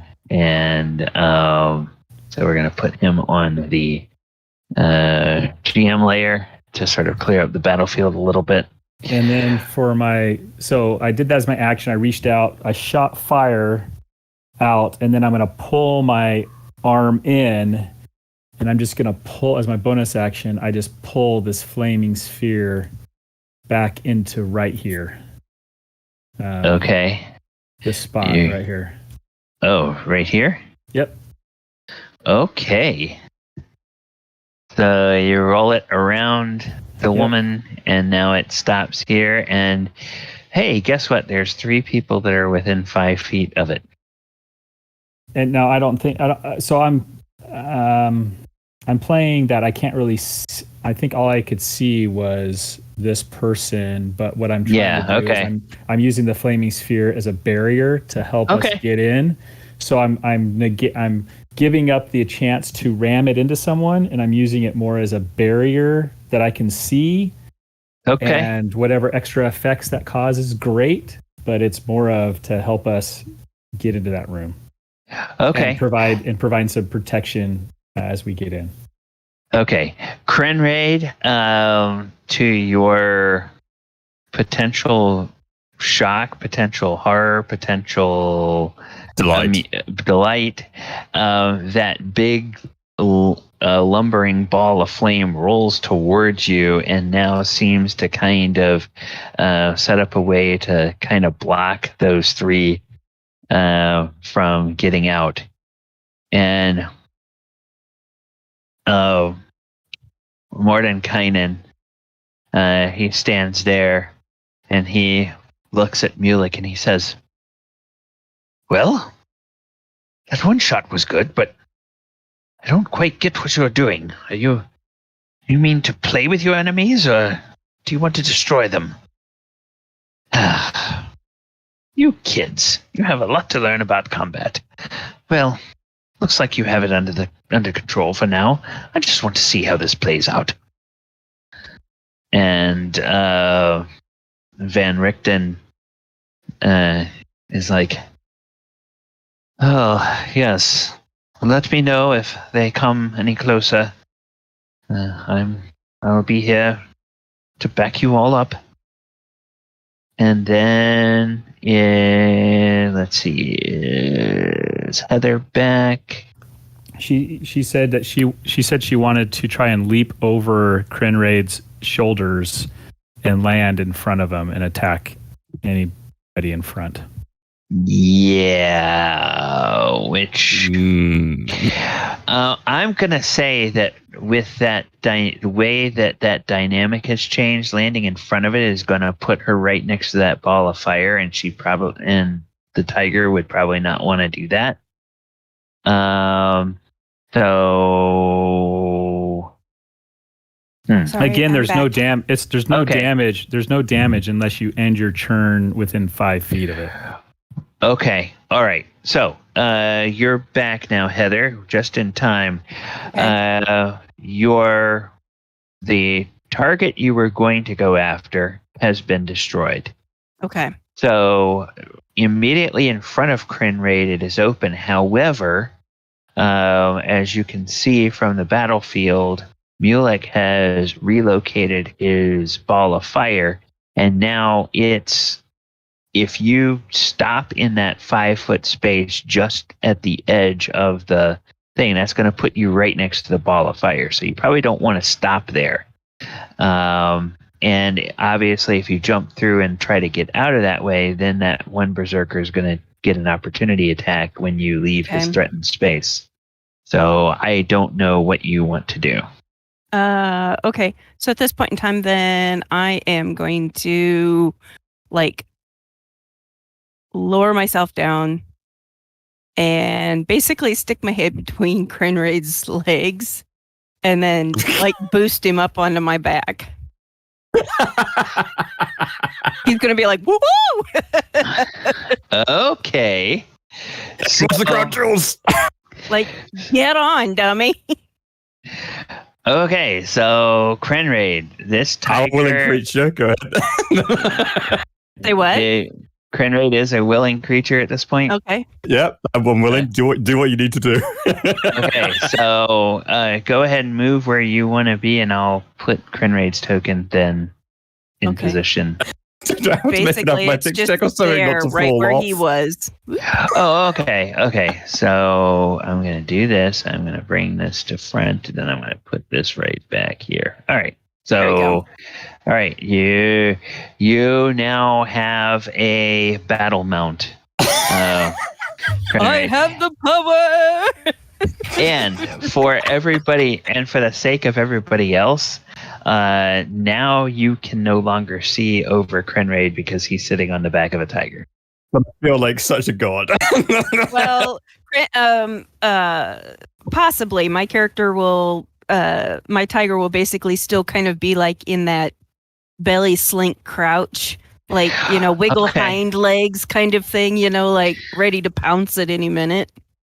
Okay. All right. So probably they can maybe see still over. I'm not standing up. Okay. All right. All right. So the gladiator then is like, damn it, these flames, and will... You can't handle the heat, get out of the kitchen. Will take its remaining spear. No, wait, does she have a shield? I think she has a shield. She does. Ooh.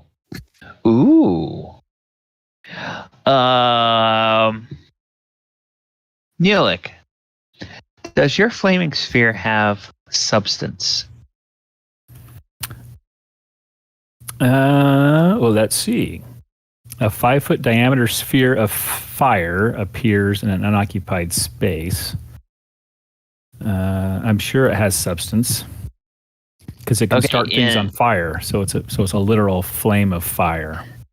Okay. The in some old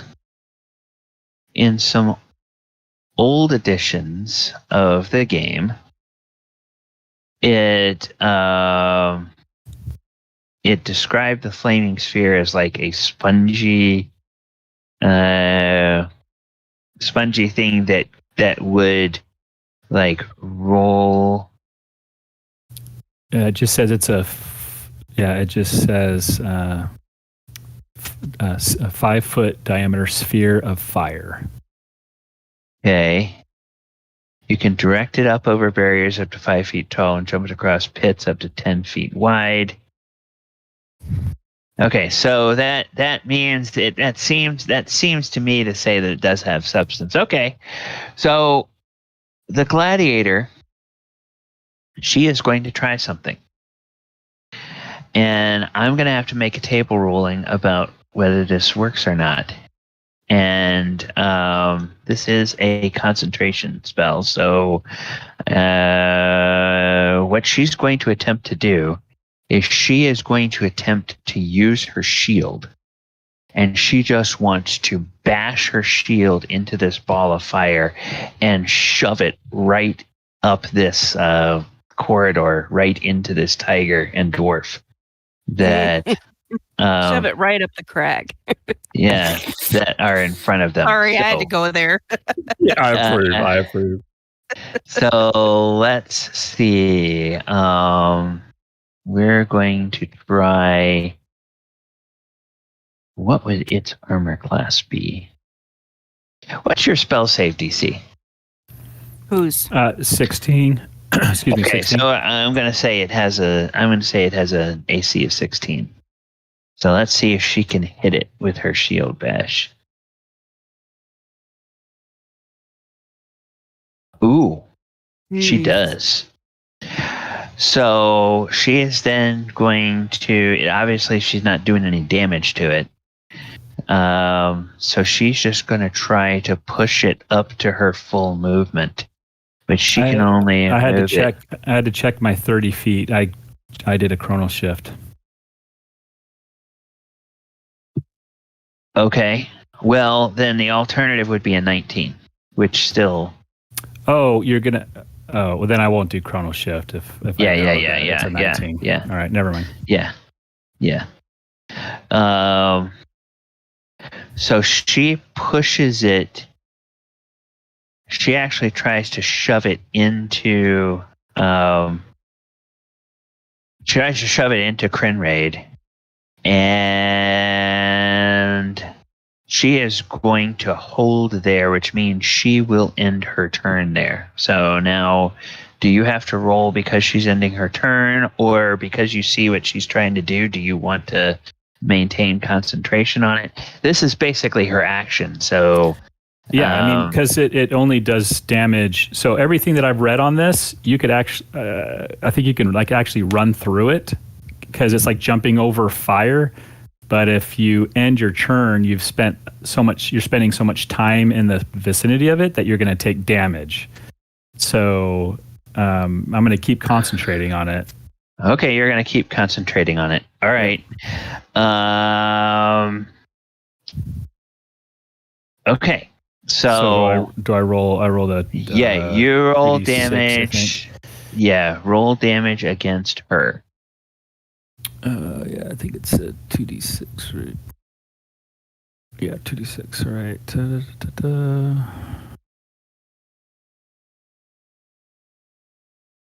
Oh my gosh. 4. So ridiculous. Okay. All right.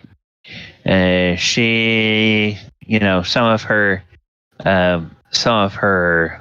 leggings start to smolder a little bit, and she winces in pain. But that's about the only indication you get. Well, you get to do a deck save. So it could be deck even save. worse. Yeah. Deck save. So no. If you beat a 16, it's only 2. Man, pathetic. No. All right, so she 4. didn't save. Okay, 4. All right. And then it is the turn of these others, and they, everyone who's not 5 feet away from this thing moves 5 feet away from it. So I guess this guy is 5 feet away, and all they have are great axes. They don't have any ranged weapons, so they can't throw any weapons at you or anything like that. So now it just feels a little bit like it's a Mexican standoff. There's the party on one side of this flaming sphere, the bad guys on the other side of this flaming sphere, and the gladiator is trying to shove the fire back down onto the party. And Mordenkainen says, "Ha! I bet you didn't see that coming, did you, young whippersnapper?" He says that to Mulek. Didn't think people could move my sphere. Well, just because an enemy doesn't have spell casting of their own, don't ever discount that they can make use of your spells. It's a good lesson for you. And so at the end of the round, before we start the next round, let's go ahead and take our break. I have 10 minutes to the top of the hour. So let's go ahead and take 10 minutes, and we will come back. viewers, thank you guys for hanging out with us. We are, hey, Epic, hey, Amish. Good to see you there tonight. We're going to go ahead and have our break now. We will be back in about 10 minutes. If you have any questions about what's going on this evening, let us know, and we will answer that before we restart. And I will mute myself, and we'll be back. Nobody go anywhere, Heather.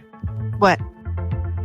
As the group's representative of the Bard, I think everybody is in agreement with me that I should sing you happy birthday. Agreed. I third that notion. Happy birthday to Happy you. birthday to you. Happy birthday, dear Heather. Happy birthday Day to you. Hey, yeah. Happy birthday, Heather. Wow, you've got a great singing voice. Oh. Yeah, sure. No, I'm serious. Oh, well. I wasn't really trying, but thank you so much. It's nice. You're welcome. Well, thank you. I had a couple of surprises today for my birthday, so yay! It would have call been it more a fun. It would have been more fun if we could all do it, but alas, it's Discord. So, It's all right. what were you gonna say, Paul? Oh, I collect Firefly stuff. I'm a huge Firefly fan, and I got the big Firefly loot crate in the mail today. That's basically the one that they started the series up again from Loot Crate. And it's like huge. And then strangely enough, my husband got me 2 Firefly books for my birthday. So it all arrived on my birthday, and so it's a very Firefly-ish birthday today. So very excited. What's it like to be 30? Oh, bless you. Bless you. At least you didn't give me a birthday cake that said congratulations on being halfway to 90 like my sister did a couple of years ago.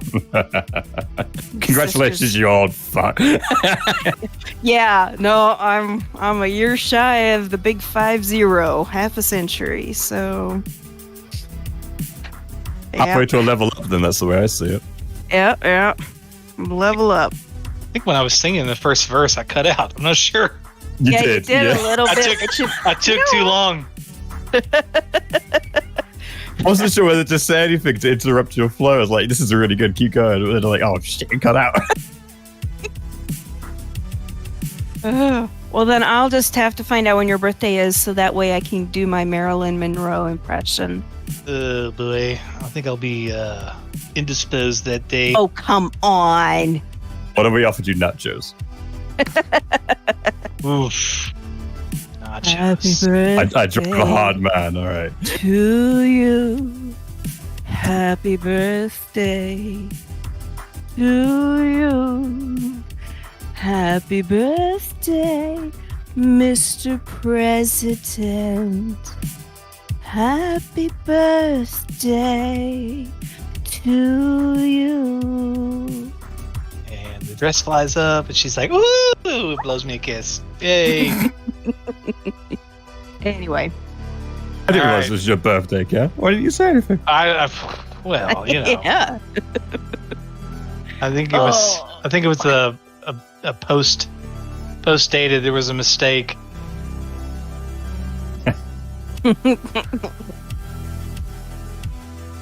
Supposed to be in a digital time capsule. It broke early.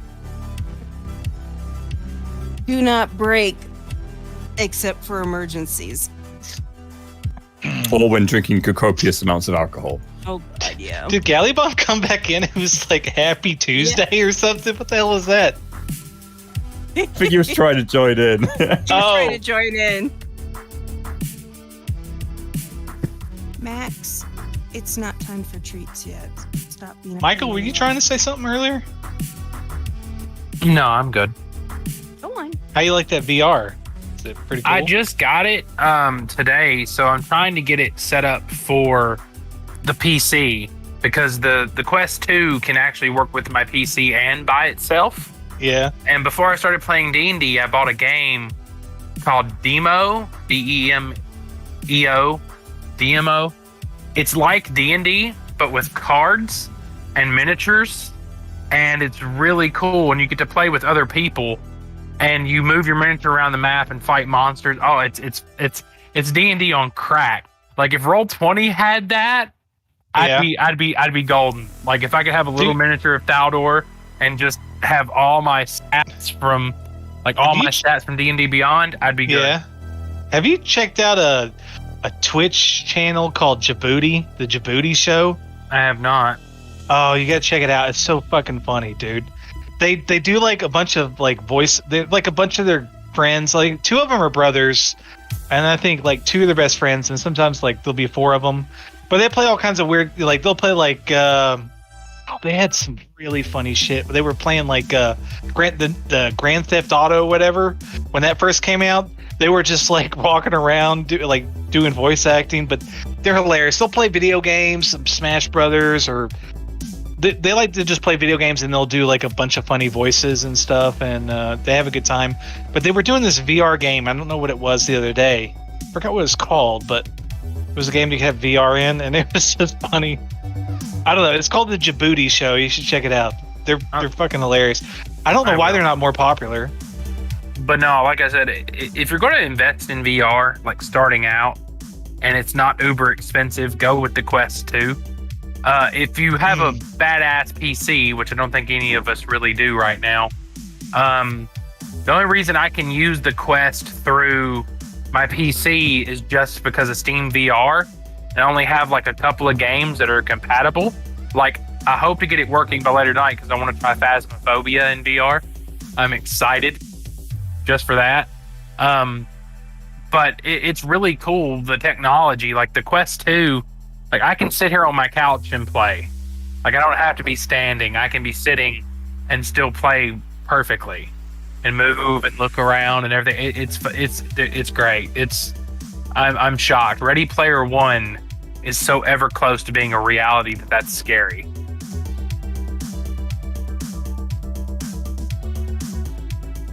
But it's fun. I mean, for what I got to play, I only got to play for like 45 minutes and then started the D&D game. So I was like, oh, well, I'll try it more later. But yeah, you should look it up. It's like DEMOEO or something like that. And you go through like 3 layers of dungeons.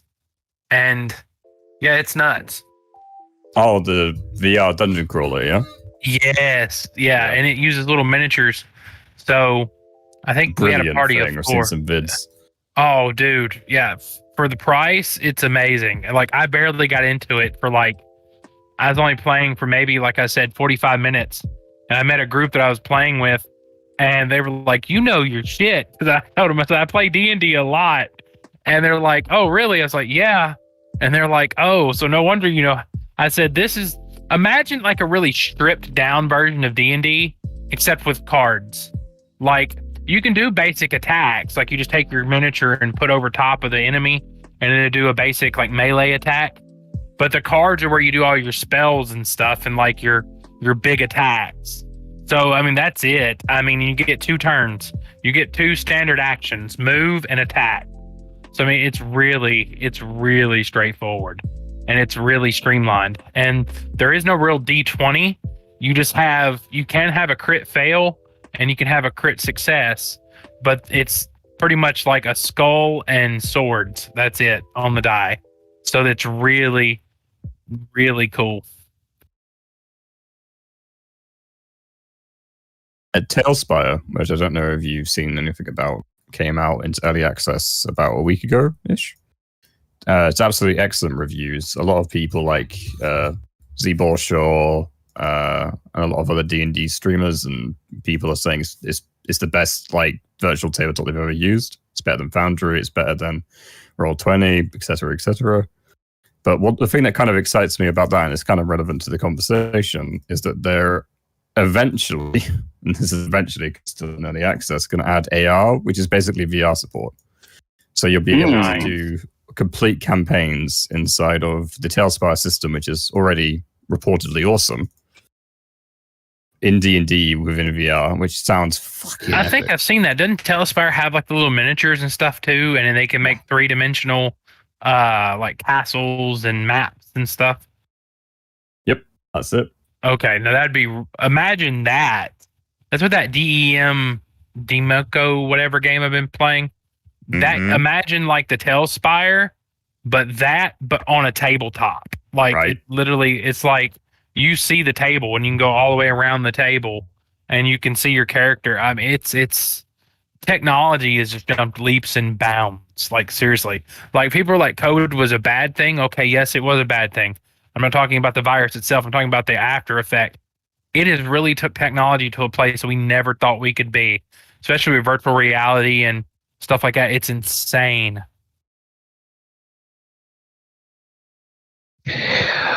All right, so curious. I don't know whether Paul or Michael, whether you have seen this or not, but Skylan made a comment on the chat that he said he was mad at Twitch because the last few times I went live, it hasn't notified him. And he refollowed today in hopes that will notify him again. But I wonder if that has to do with the fact that I am simulcasting on Twitch and YouTube from Shouldn't OBS. matter. That shouldn't matter. I wouldn't think it should, but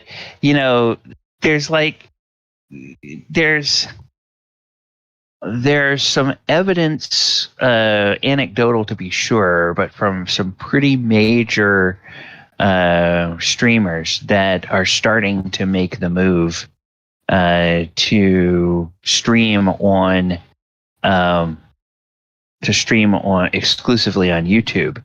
Yeah. Now, of course, these are people who built up and have huge audiences and have YouTube Partner and all this kind of stuff and everything. So they're making money on both platforms, but they're completely going because of some advantages that they see to the way that YouTube allows you to do subscriptions over the way Twitch does. Now, I'm curious, it's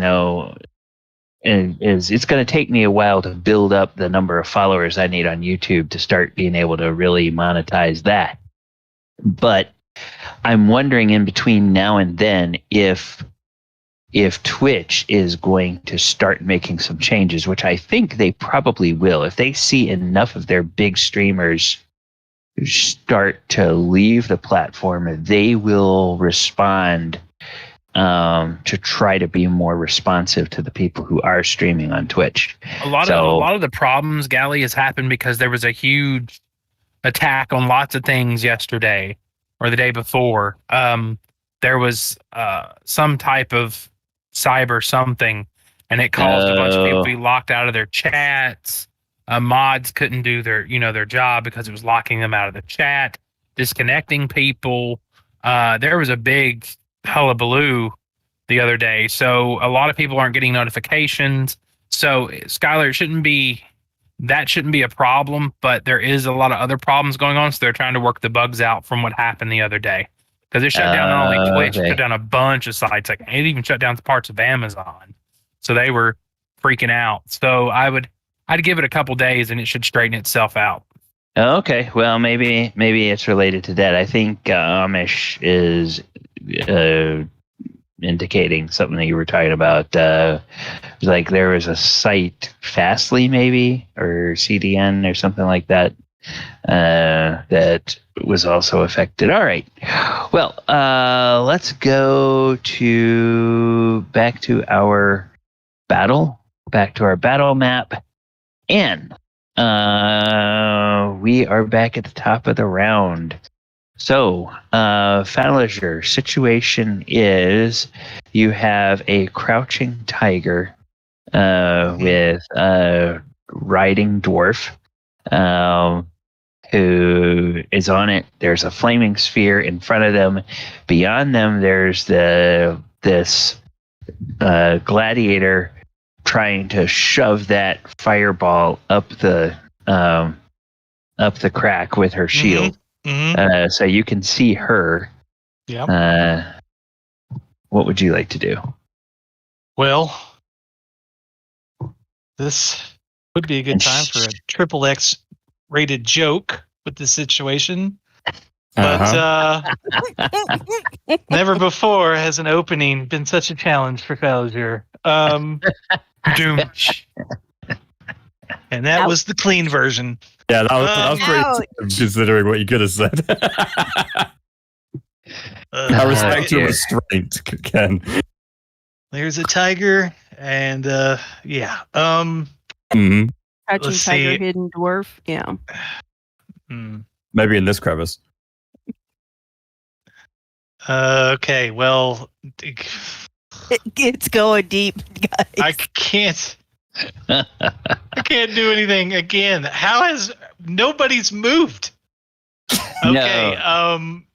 No. Now the one, this one here, she's not bloodied, but she has been hurt. So she has taken damage. I can't see that though, right? Okay. Yeah. All right. Well, you can't. Yeah. I mean, yeah. You probably can't really see it. No. Wait till I burst onto the scene. Can't. Or out of the seam, as things would say. Mm-hmm.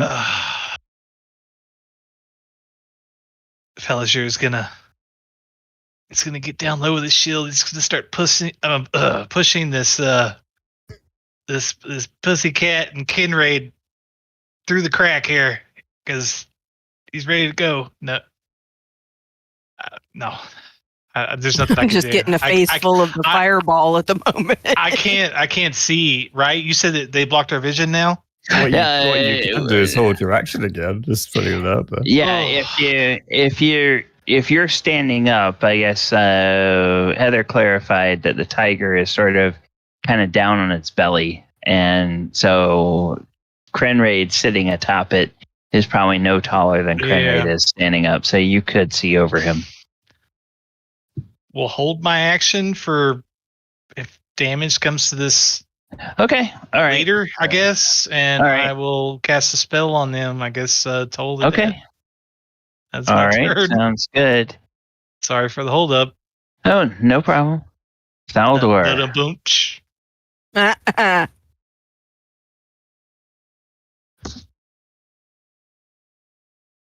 Okay. I can't see over Krenraid and the tiger, can I? Yeah, you can. You can. Oh, I can? Okay. Yeah, I'm like down on my belly, doing that. Heather clarified that for us. Yeah, like preparing to pounce type look. Going to hit this one. Hold on. That one with my crossbow. Okay. Not like that, probably. 16. Wow. Actually, 16 is exactly what you need to hit her. Oh, lucky. All right. Now, I'm going to say that because the fireball is an inanimate spell effect, it doesn't count as an ally. So I'm not going to say that you're within 5 feet of an ally that's in melee. So I'll give you the 13. That's fine. But Faliger, you saw that crossbow bolt slam into her, so you know she took that. Okay. Ring the bells. Down. What are you flavoring your Total Dead as? I haven't even thought about it. Okay, so another cowbell's always an option. Just putting it out there. Bells, bells, Yeah, that's what it is. It's a cowbell. Yeah. Donk, donk, donk. Honk. Always, I need more cowbell. I have a need. I have a need, or I have a fever, and the only cure is more More cowbell. cowbell. All right. All right. So takes. Oh, wait a minute. Needs to do a wisdom save. I keep forgetting to do that for her because she keeps failing them. Oh, but she didn't fail that time. So now is this all or nothing, or is this All or nothing, I do believe. Okay. Yep. All right. So she didn't take that extra 13 damage. Phooey. All right. Now. Okay, that was Thaldor's turn. Esmeralda, she's going to hold up and wait. Krenraid, you're up. I've seen many beasts on my travels, and I know when a beast is about to go flying through the air like a majestic bird. So I'm going to hold my action for when I get into melee range to strike with my Sunblade. But I don't know how Krenraid wouldn't know how it works. So what I'm gonna ready. Okay. Paul wasn't there last week. And Mulek, you would probably have had to help him attune to this Sunblade. Let me just double check. Yeah. So we're going to go. I don't recall whether this particular one has a specific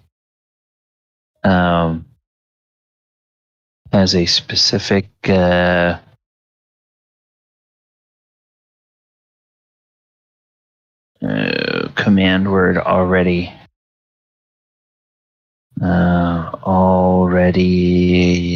in it or not. Okay, so can I if we're still debating it, can it be by the power of Hillcrest? You know what? Yeah. Yes, by the power of Hillcrest. We're gonna say that's it. By the power of Hillcrest. Okay. Wielding my mighty battle cat, I will say. Okay. By the power of Hillcrest, as the light illuminates. All right, and it the sword lights up. Krenraid's in awe. It's the first time he's seen it. He's like, "Oh, this is gonna be fun." He starts cackling. Yep. All right, That's it for and me. okay. Mulek. As a bonus action, I'm going to fling my flaming sphere to the right. And if it hits something, it stops. And if it hits a creature, it does damage. Okay. So it will go here. And it will run into this person here. Okay. Right. And so 2d6. 6. Oh, wait. Oh, he's got to. Oh, and he's got to do a dex save to see if he takes all of that. Okay. Okay. All right. So and that would be the other thing that leads me to think it has substances, because if it runs into something, it stops moving. So, I think it is a semi-solid. There's been a lot of debate because I researched this a ton, and because some say, well, if it's got substance, then I could just put it up in a doorway and block anyone from coming in, and they would have to try to push it out of the way. But others have said, well, you could just it's a fire, so you could just like a bonfire, you could jump through it. You might take some damage, but you can't move the fire. But Okay. yeah, It fails its save, so it takes a total of 6 points of damage. All right. and then can I see? Did we say whether we could Yeah, see you over? can still see. Yes, you can Okay. still see the woman there. So yes, I reach out. I fling the fire out of the way. I see the barbarian there, and I shoot another fireball at this one right here. A fireball or firebolt? Or excuse me, fire bolt. Okay. I mean, your level, you can do either one. I don't So have 16. fireball. I've never learned it. So Okay, 16. That's exactly what you need to hit her. So she takes 11 damage. All right. and that's my turn. Okay, Morden Kanan. Well, that was clever. Good job, young man. And Van Richten says, "Are we going in? Are they coming out? Somebody please tell me what's going on." And Des, it is your turn. The ball of fire has moved out of the way. So now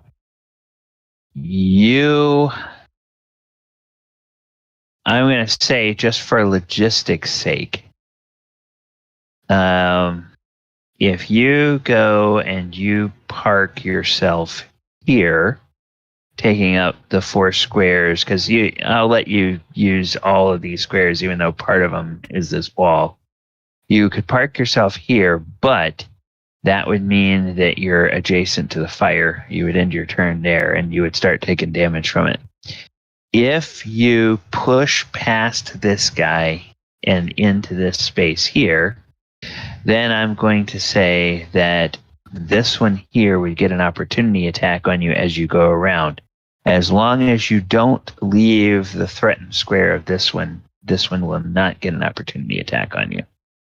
So you could wind up ending here and take no opportunity attacks, but take damage from the flaming sphere, or you can move up here and take 1 opportunity attack.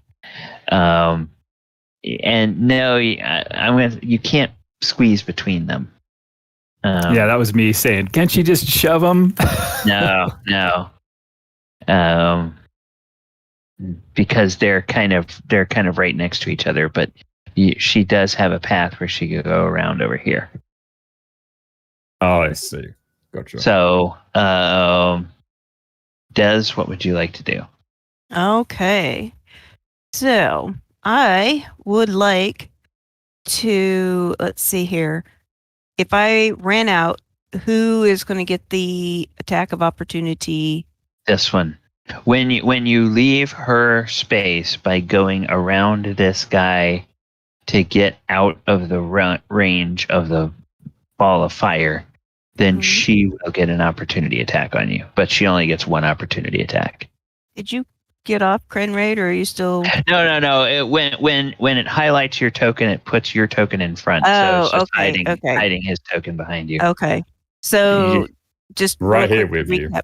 Did you hold your action, Crenraid? Yes, I've held my action, so when you get into range in melee, I will attack with you.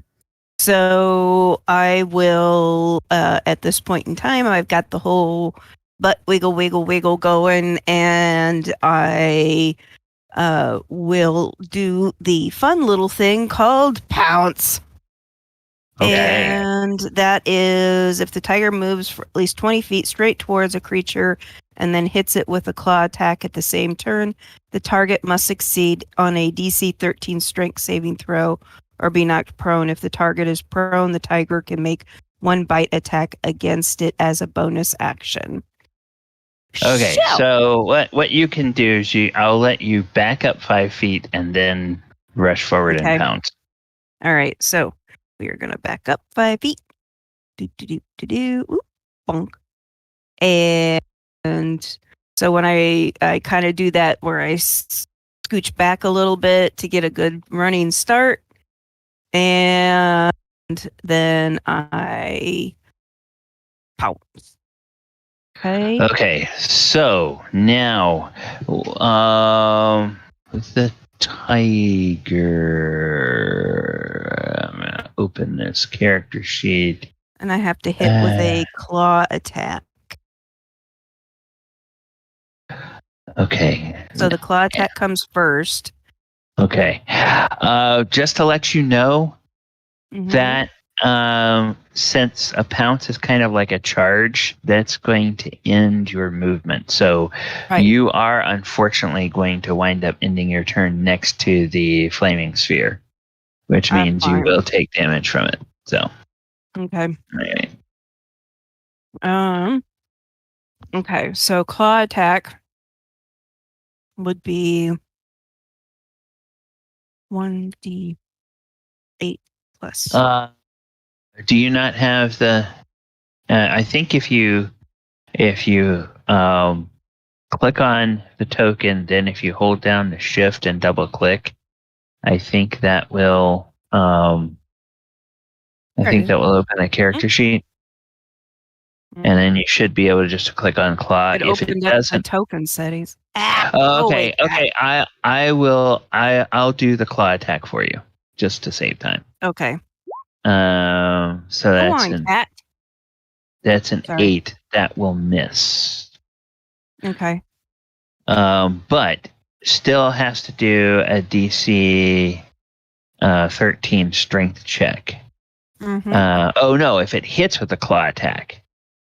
So it missed with the claw attack, so it doesn't need to do the strength saving throw. So basically you wind up right there next to it, but the attack missed. Yeah. And Krenraid, since you are on the tiger, you are also there next to that flaming sphere. So Fine with me. I'm here for the ride. now, you did hold an action until you were in melee range. So you are in melee range, Yes.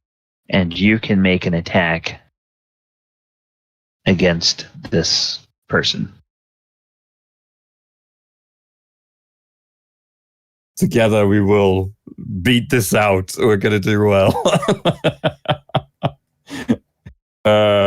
So yeah, we're gonna attack. It's gonna be the Sunblade. This does trigger Divine Fury because of the thing. I can't make this a reckless or anything. It's just a reaction attack. Sunblade is 25, so they'll take That'll 10. hit 10 And radiant we'll take damage. that 2. Okay. Actually, I've got to move you there. So, all right. And then another 7 from the Divine Fury. Mm-hmm. Okay. That's also okay. That's rage damage. So I think I also do an additional +2. Yeah, +2. So that's another 2 on top of that. So that's 19 total. Okay. With that extra rage damage, she is bloodied. Okay. Onwards, battle cats together. Now, okay, so Dez and Krenraid, both of you take 3 points of damage from the flaming sphere. They got to do a dex save. Oh, okay. Do a dex save. If you make the dex save, you only take 1 point of damage because of the way round down works.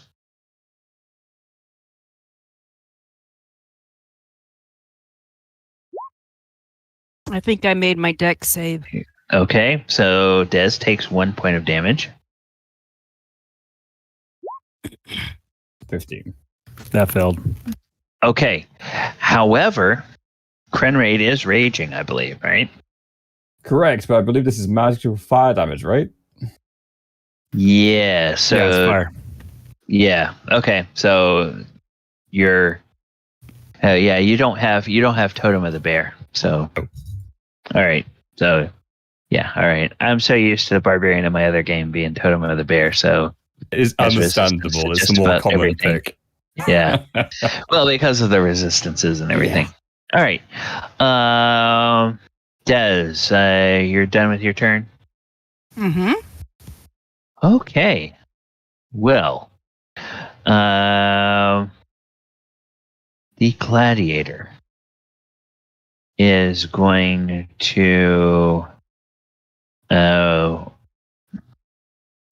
push through her ally's space and come over here to get away from that flaming sphere. And now that you guys are in there, she is going to use her last spear, and she's going to attack with melee. And she gets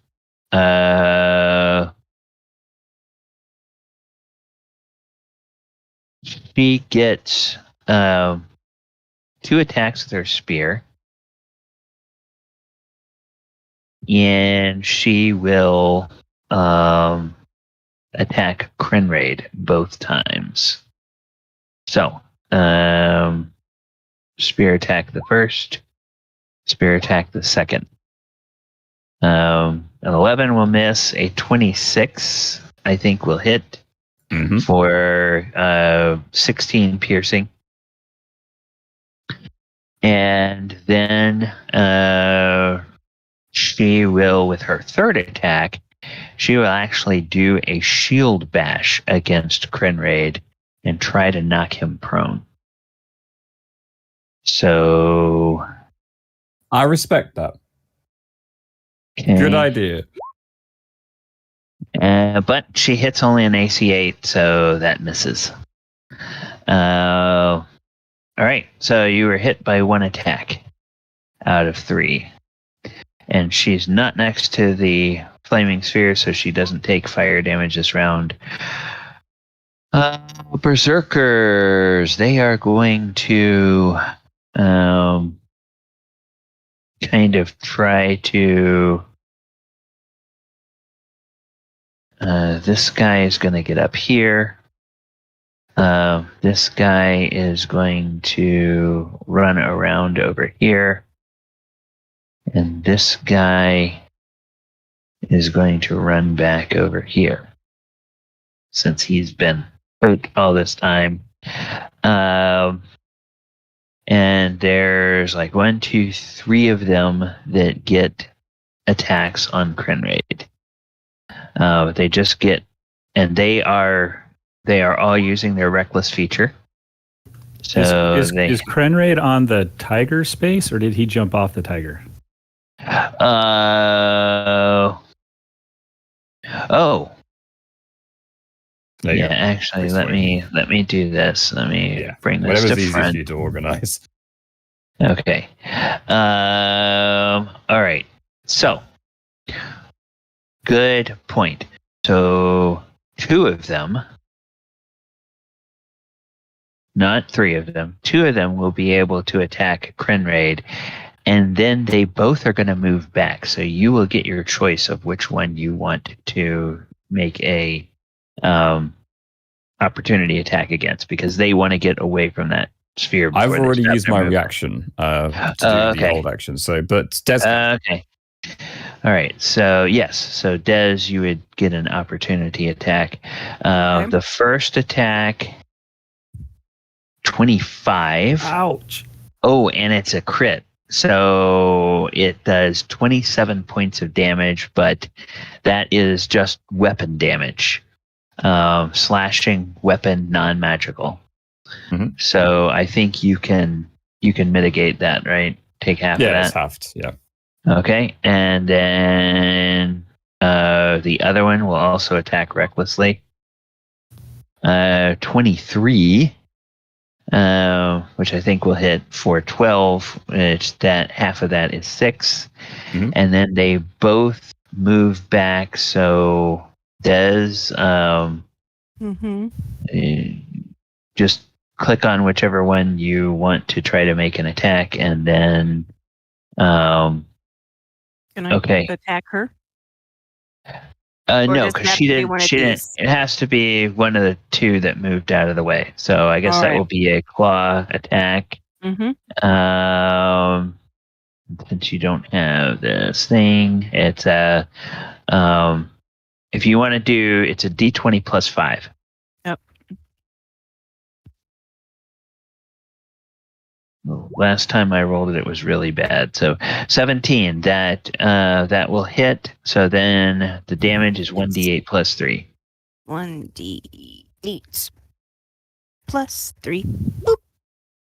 So 9. Wow. And then it was this guy here you're intending to attack? The guy that's actually got this little circle on it. The guy that just went. Oh, okay. All right. So it's 9. All right. So he gets hit. All right. And then top of the next round. Okay, Falager. Looks like things are starting to open up in there. At least the tiger we and had kind of come out into the area, or were we still in the mouthway? You're still in the mouth because of the way you can't be in the berserker's, or you couldn't be in the gladiator space where she was when your turn ended. You had to be no back one. Okay. So, Falager, they're closer to the end of that room, but they are still in that corridor. Now at this point, is the tiger now standing up? I'm guessing it would be because so now you can't see anything over Krenraid. Sorry. Yeah. Falager Wouldn't you be able to see around? I would give him I would make the armor class of the guy 4 higher because you're trying to shoot around your friend. Because it's just, it's a very confined space. You're trying to look around. You're trying to get a shot off in there. If it's targeting with a spell that requires a DC, that's just like normal. But if you're How high up is this ball of fire? Okay, so that's let me take that back. How high up is this ball of fire? The 5-foot Mid-chest? sphere. Okay. 5-foot sphere. It's basically it's on the ground. Basically, it just lays. It's kind of low. It's not. It doesn't. If I were to cast it in the sky, it would drop. Yeah. Okay. It would drop and. Because I was going to say, if it was hovering in the air, I definitely would be scrunched down to avoid it. No, it's not hovering in the air. It's imagine a 5-foot diameter sponge cake that's on fire. That's kind of what it is. Sponge cake. All right, I'm sorry, Falager. Go ahead. Falager just kind of like sighs. And there's you could probably just get on the cat's back. There's like this comical few seconds where he has to turn sideways and he's like scooting in and his shield's like dragging along the wall like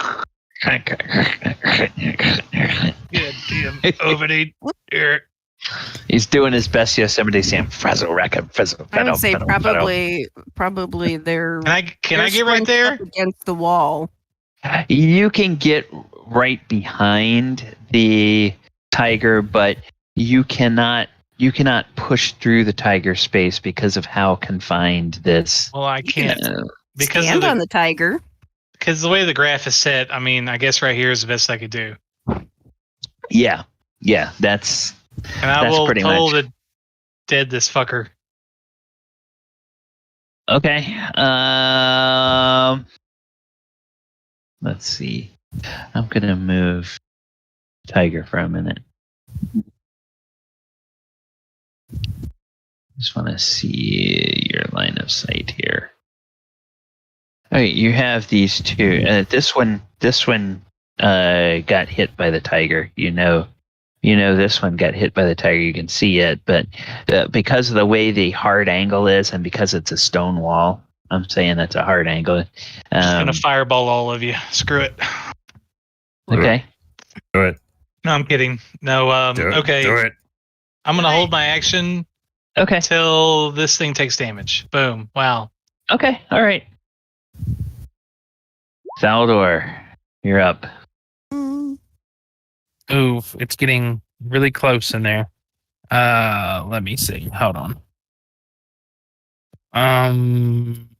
Yeah, and now the tiger is standing up full, so it's going to be a little bit tougher shot to shoot around Crinraid because everything is very tight quarters in that corridor or that fissure. Yeah. Let me see what I got. Hold on.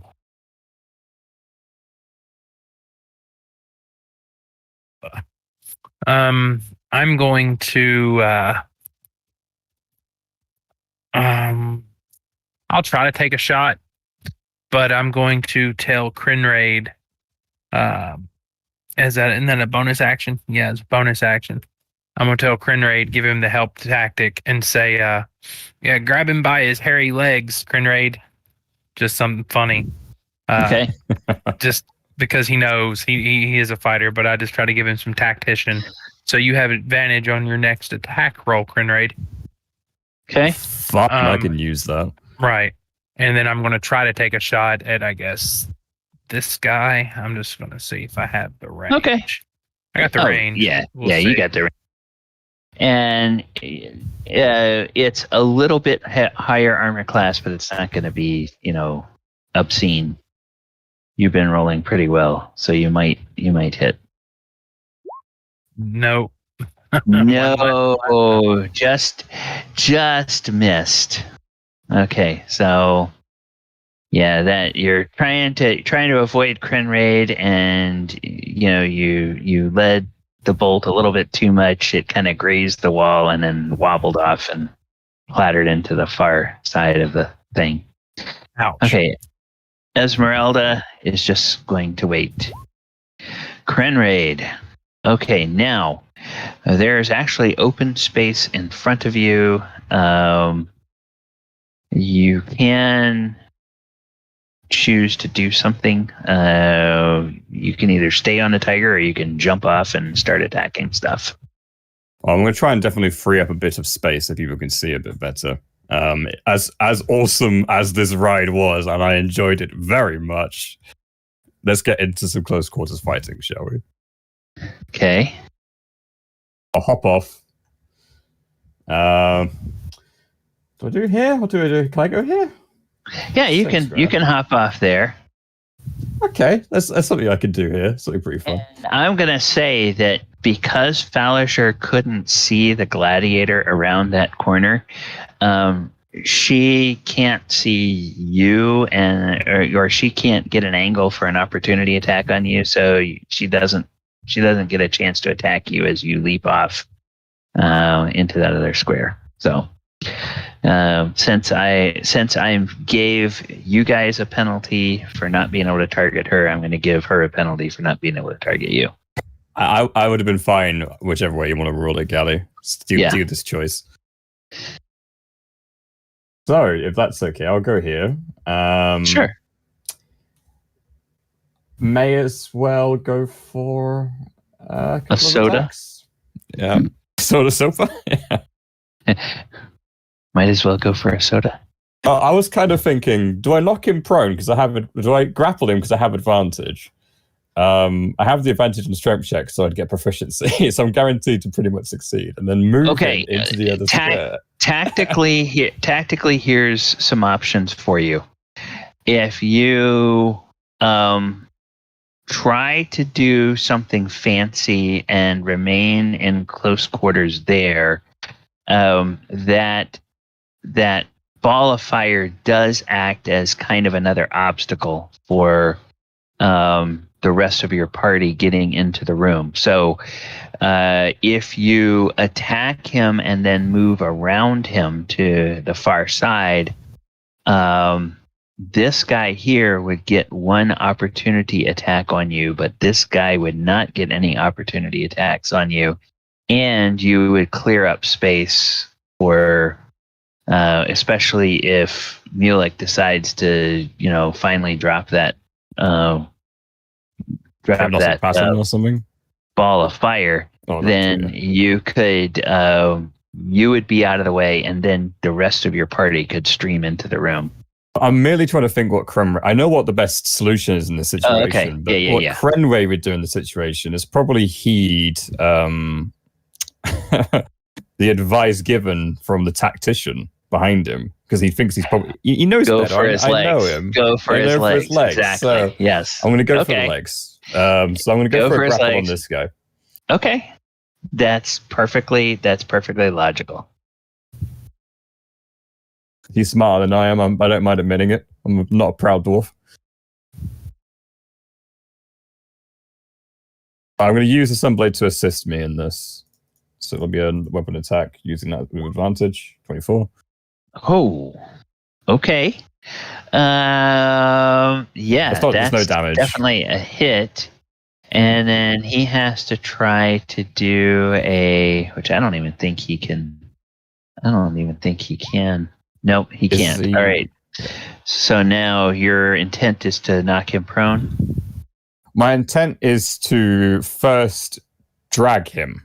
I can go half my movement, moving him, and I'm going to move him round here to put him in this square. So essentially, I'm dragging him, pushing through this guy, and coming here. So that's where it all ends up. Okay. Yeah. Okay.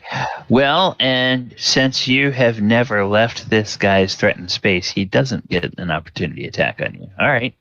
That was the idea. But this guy is now prone, correct? He's not prone. Sorry, he's only not. He's only grappled, so he can still attack normally. I'm trying to debate if it's worth going for an attack or knocking him prone. Go for the legs. It's still an effect, so I'm going to attempt to knock him prone. Okay. Same as last time.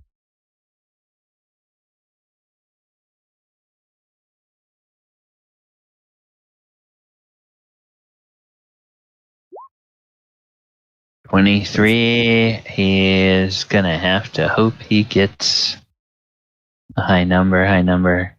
Oh, he actually matches, which is nat 20 for him. So yeah, you still have.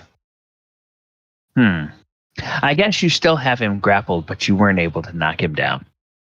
Yeah, that's absolutely correct. Okay, all right. He's too resistant to it. This guy works out, I can tell. Yeah. He's got a lot of lower body strength. Even though he's a tall one, stronger in the legs than Krenraid was expecting for a big folk. All right, Mulek, you are up. So Mulek drops the flaming sphere because it has been ridiculously non-damaging, although it helped a little bit. He's going to move up 5. Is this a space here, or would I have to go here? And because it's only 2 feet wide, you can't push past Fallager. Fallager can't push past the tiger. You're just basically stuck there in line. Yep. Give me a minute. Can I can see into the room though? You can see into the room, yes. Right now, the person that is most in your line of sight is your party member, Krenraid. Yeah, can I see right here? You can see to that spot, yes. That spot? All right. Yeah. I'm going to Misty Step, use my bonus action Misty Step. Jump right here. Okay. And wow. And that uses that doesn't use. I actually have a free use of that before I have to use any of my spell slots, and then I will go ahead and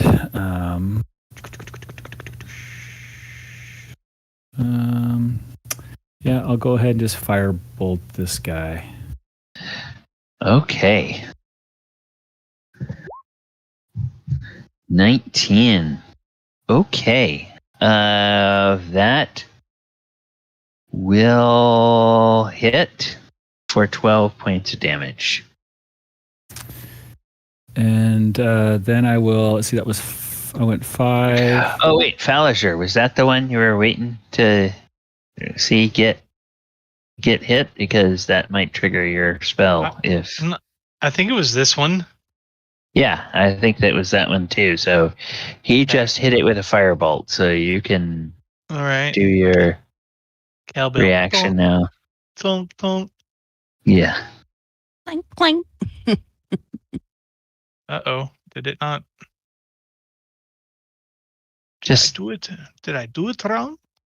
don't ever go unless Oh. unless you are rooting for the team. Don't ever go to a Mississippi State football game. Oh dear. Why? Those people are so damned annoying. They Mississippi State, they have their rally thing is cowbells. And it is kind of impressive, but it's like when the other team has the ball on third down, there's like 50,000 people shaking these cowbells. It makes a lot of racket. Sounds glorious to me. All right, so then let's see. That's this guy trying to make a dex save. And he fails. Or a wisdom save. Well, his wisdom is worse than his dex, so he fails. I think. Yeah, he does. So he takes a total of 6 damage. All right.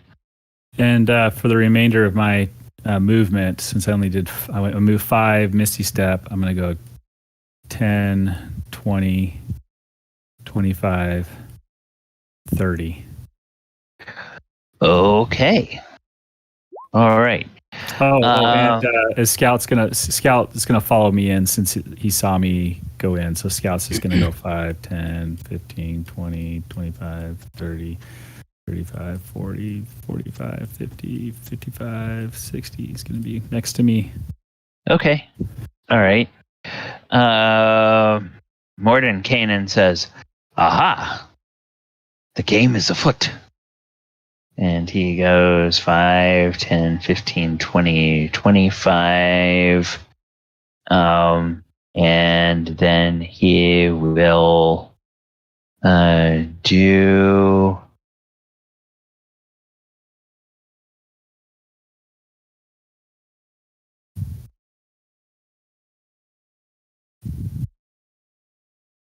He will do a Misty Step of his own.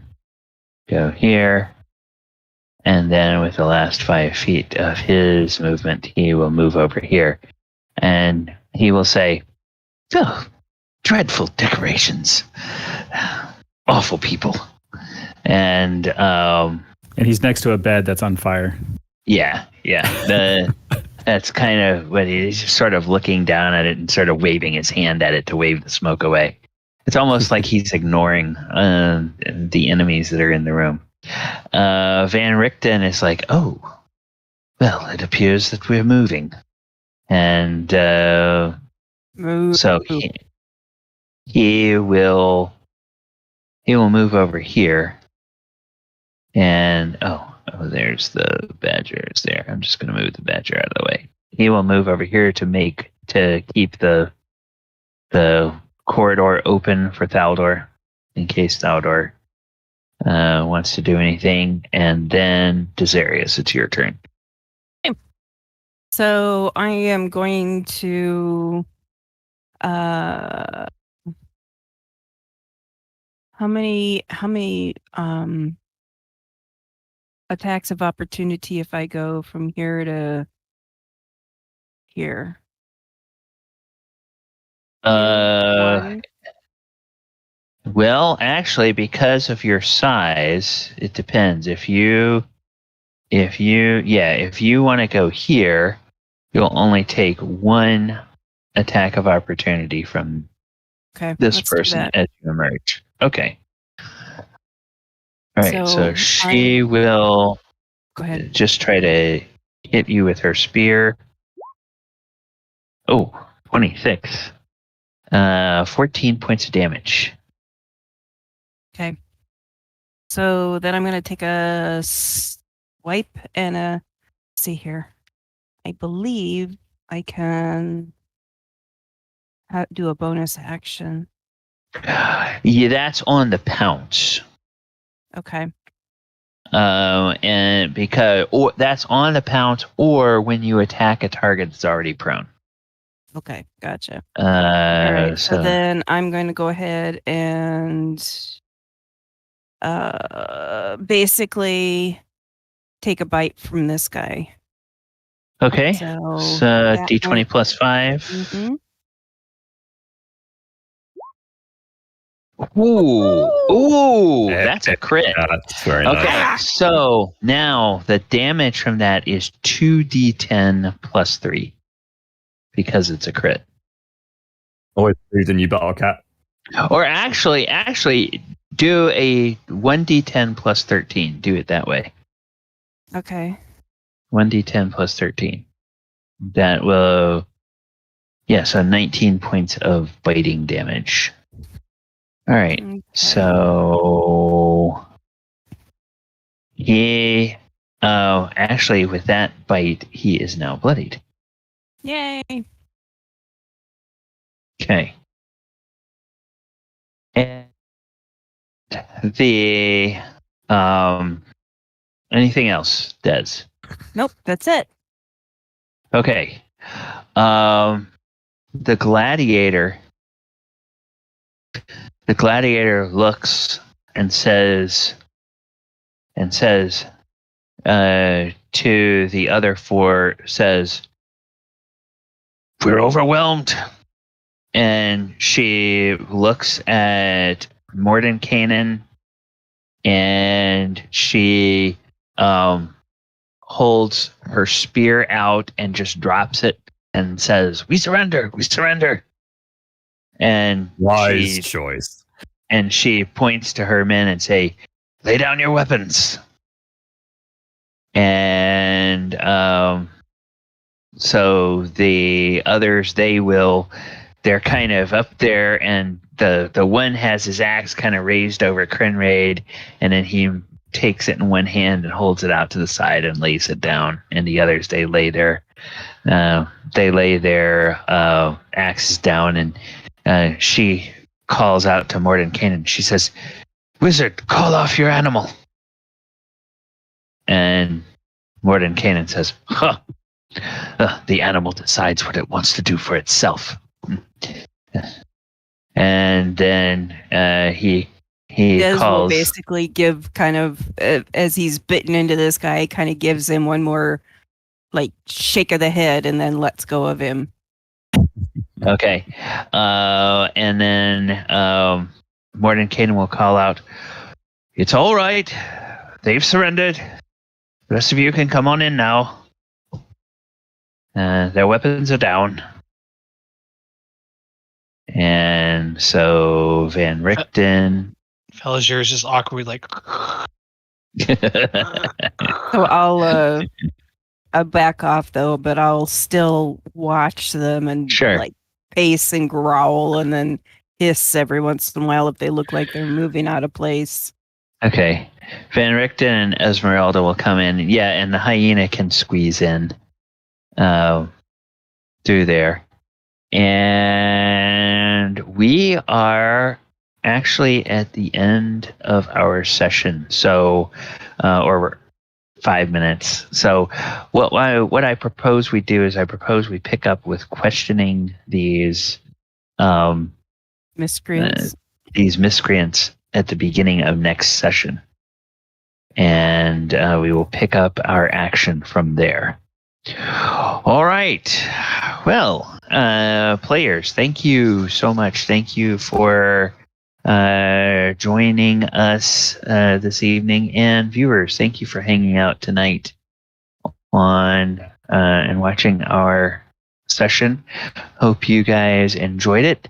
And we will be back next Thursday night for another session of Sword Coast Chronicles. We are getting really close. This is session 48, so we have 2 more sessions before we get to session 50. I don't know that we will do anything special for session 50, but players, you can think about whether or not you want to do anything special for that night. And I'll level up. Yes. We all level Okay. All right. I see how this is. All right. Michael and Paul. I'm going to start with you, Paul, since I know you got to go to work pretty soon. What do you have coming up between now and next Thursday that you'd like the viewers to know about? Nothing for me personally, but I believe our good friend Michael, who unfortunately had to run off, has got something that he's probably going to be doing. So by all means, okay. please check out Dulcivir on Twitch. He's a good guy. Yeah, okay. Okay. Then, yes, Michael is on twitch.tv/Doorsofear, and you can follow him. He does variety gaming, and he was telling us at the break about a new VR headset that he's gotten. So I don't know whether he's going to be doing any gaming with that, and whether what the experience for the viewers on stream would be if he is playing with a VR headset, other than perhaps having fun watching somebody who can't see what they're doing on camera. That might be kind of fun. But whether the game looks any different when you're playing a VR game or not. All right, and then here on Saturday night, we're going to have session 5. We've made it all the way to session 5 with our Greyhawk 2.0. We're in the middle of doing the original Temple of Elemental Evil using AD&D 2.0 rules. Then on Monday night, or Sunday afternoon, I'm sorry, we will be doing the Walker of Waterdeep. It's session 99. So we're definitely getting close to a big milestone session there with session 100. And then on Monday night, we are doing with our Monster Monday, we will be doing the Ghost. And we will be looking at the history of the Ghost as a monster in D&D from the time it was originally introduced until now. The Ghost is one of those really interesting undead that I think a lot of people sort of overlook using it, but it has some really cool features, and you can do some really interesting flavor stuff with it as a DM. So we're going to talk a little bit about all of that fun stuff on Monday night. And then, of course, next Thursday, we'll be back here for session 49 of the Sword Coast Chronicles. And as always, when we end our session, we will go and look to see if anybody from the Small Streamer Network is playing any kind of fun games or doing any kind of fun streams. And we will check out what they are doing. Okay, so we have some that, we have that. Okay, we have this. Interesting. What is Geek Week? Okay.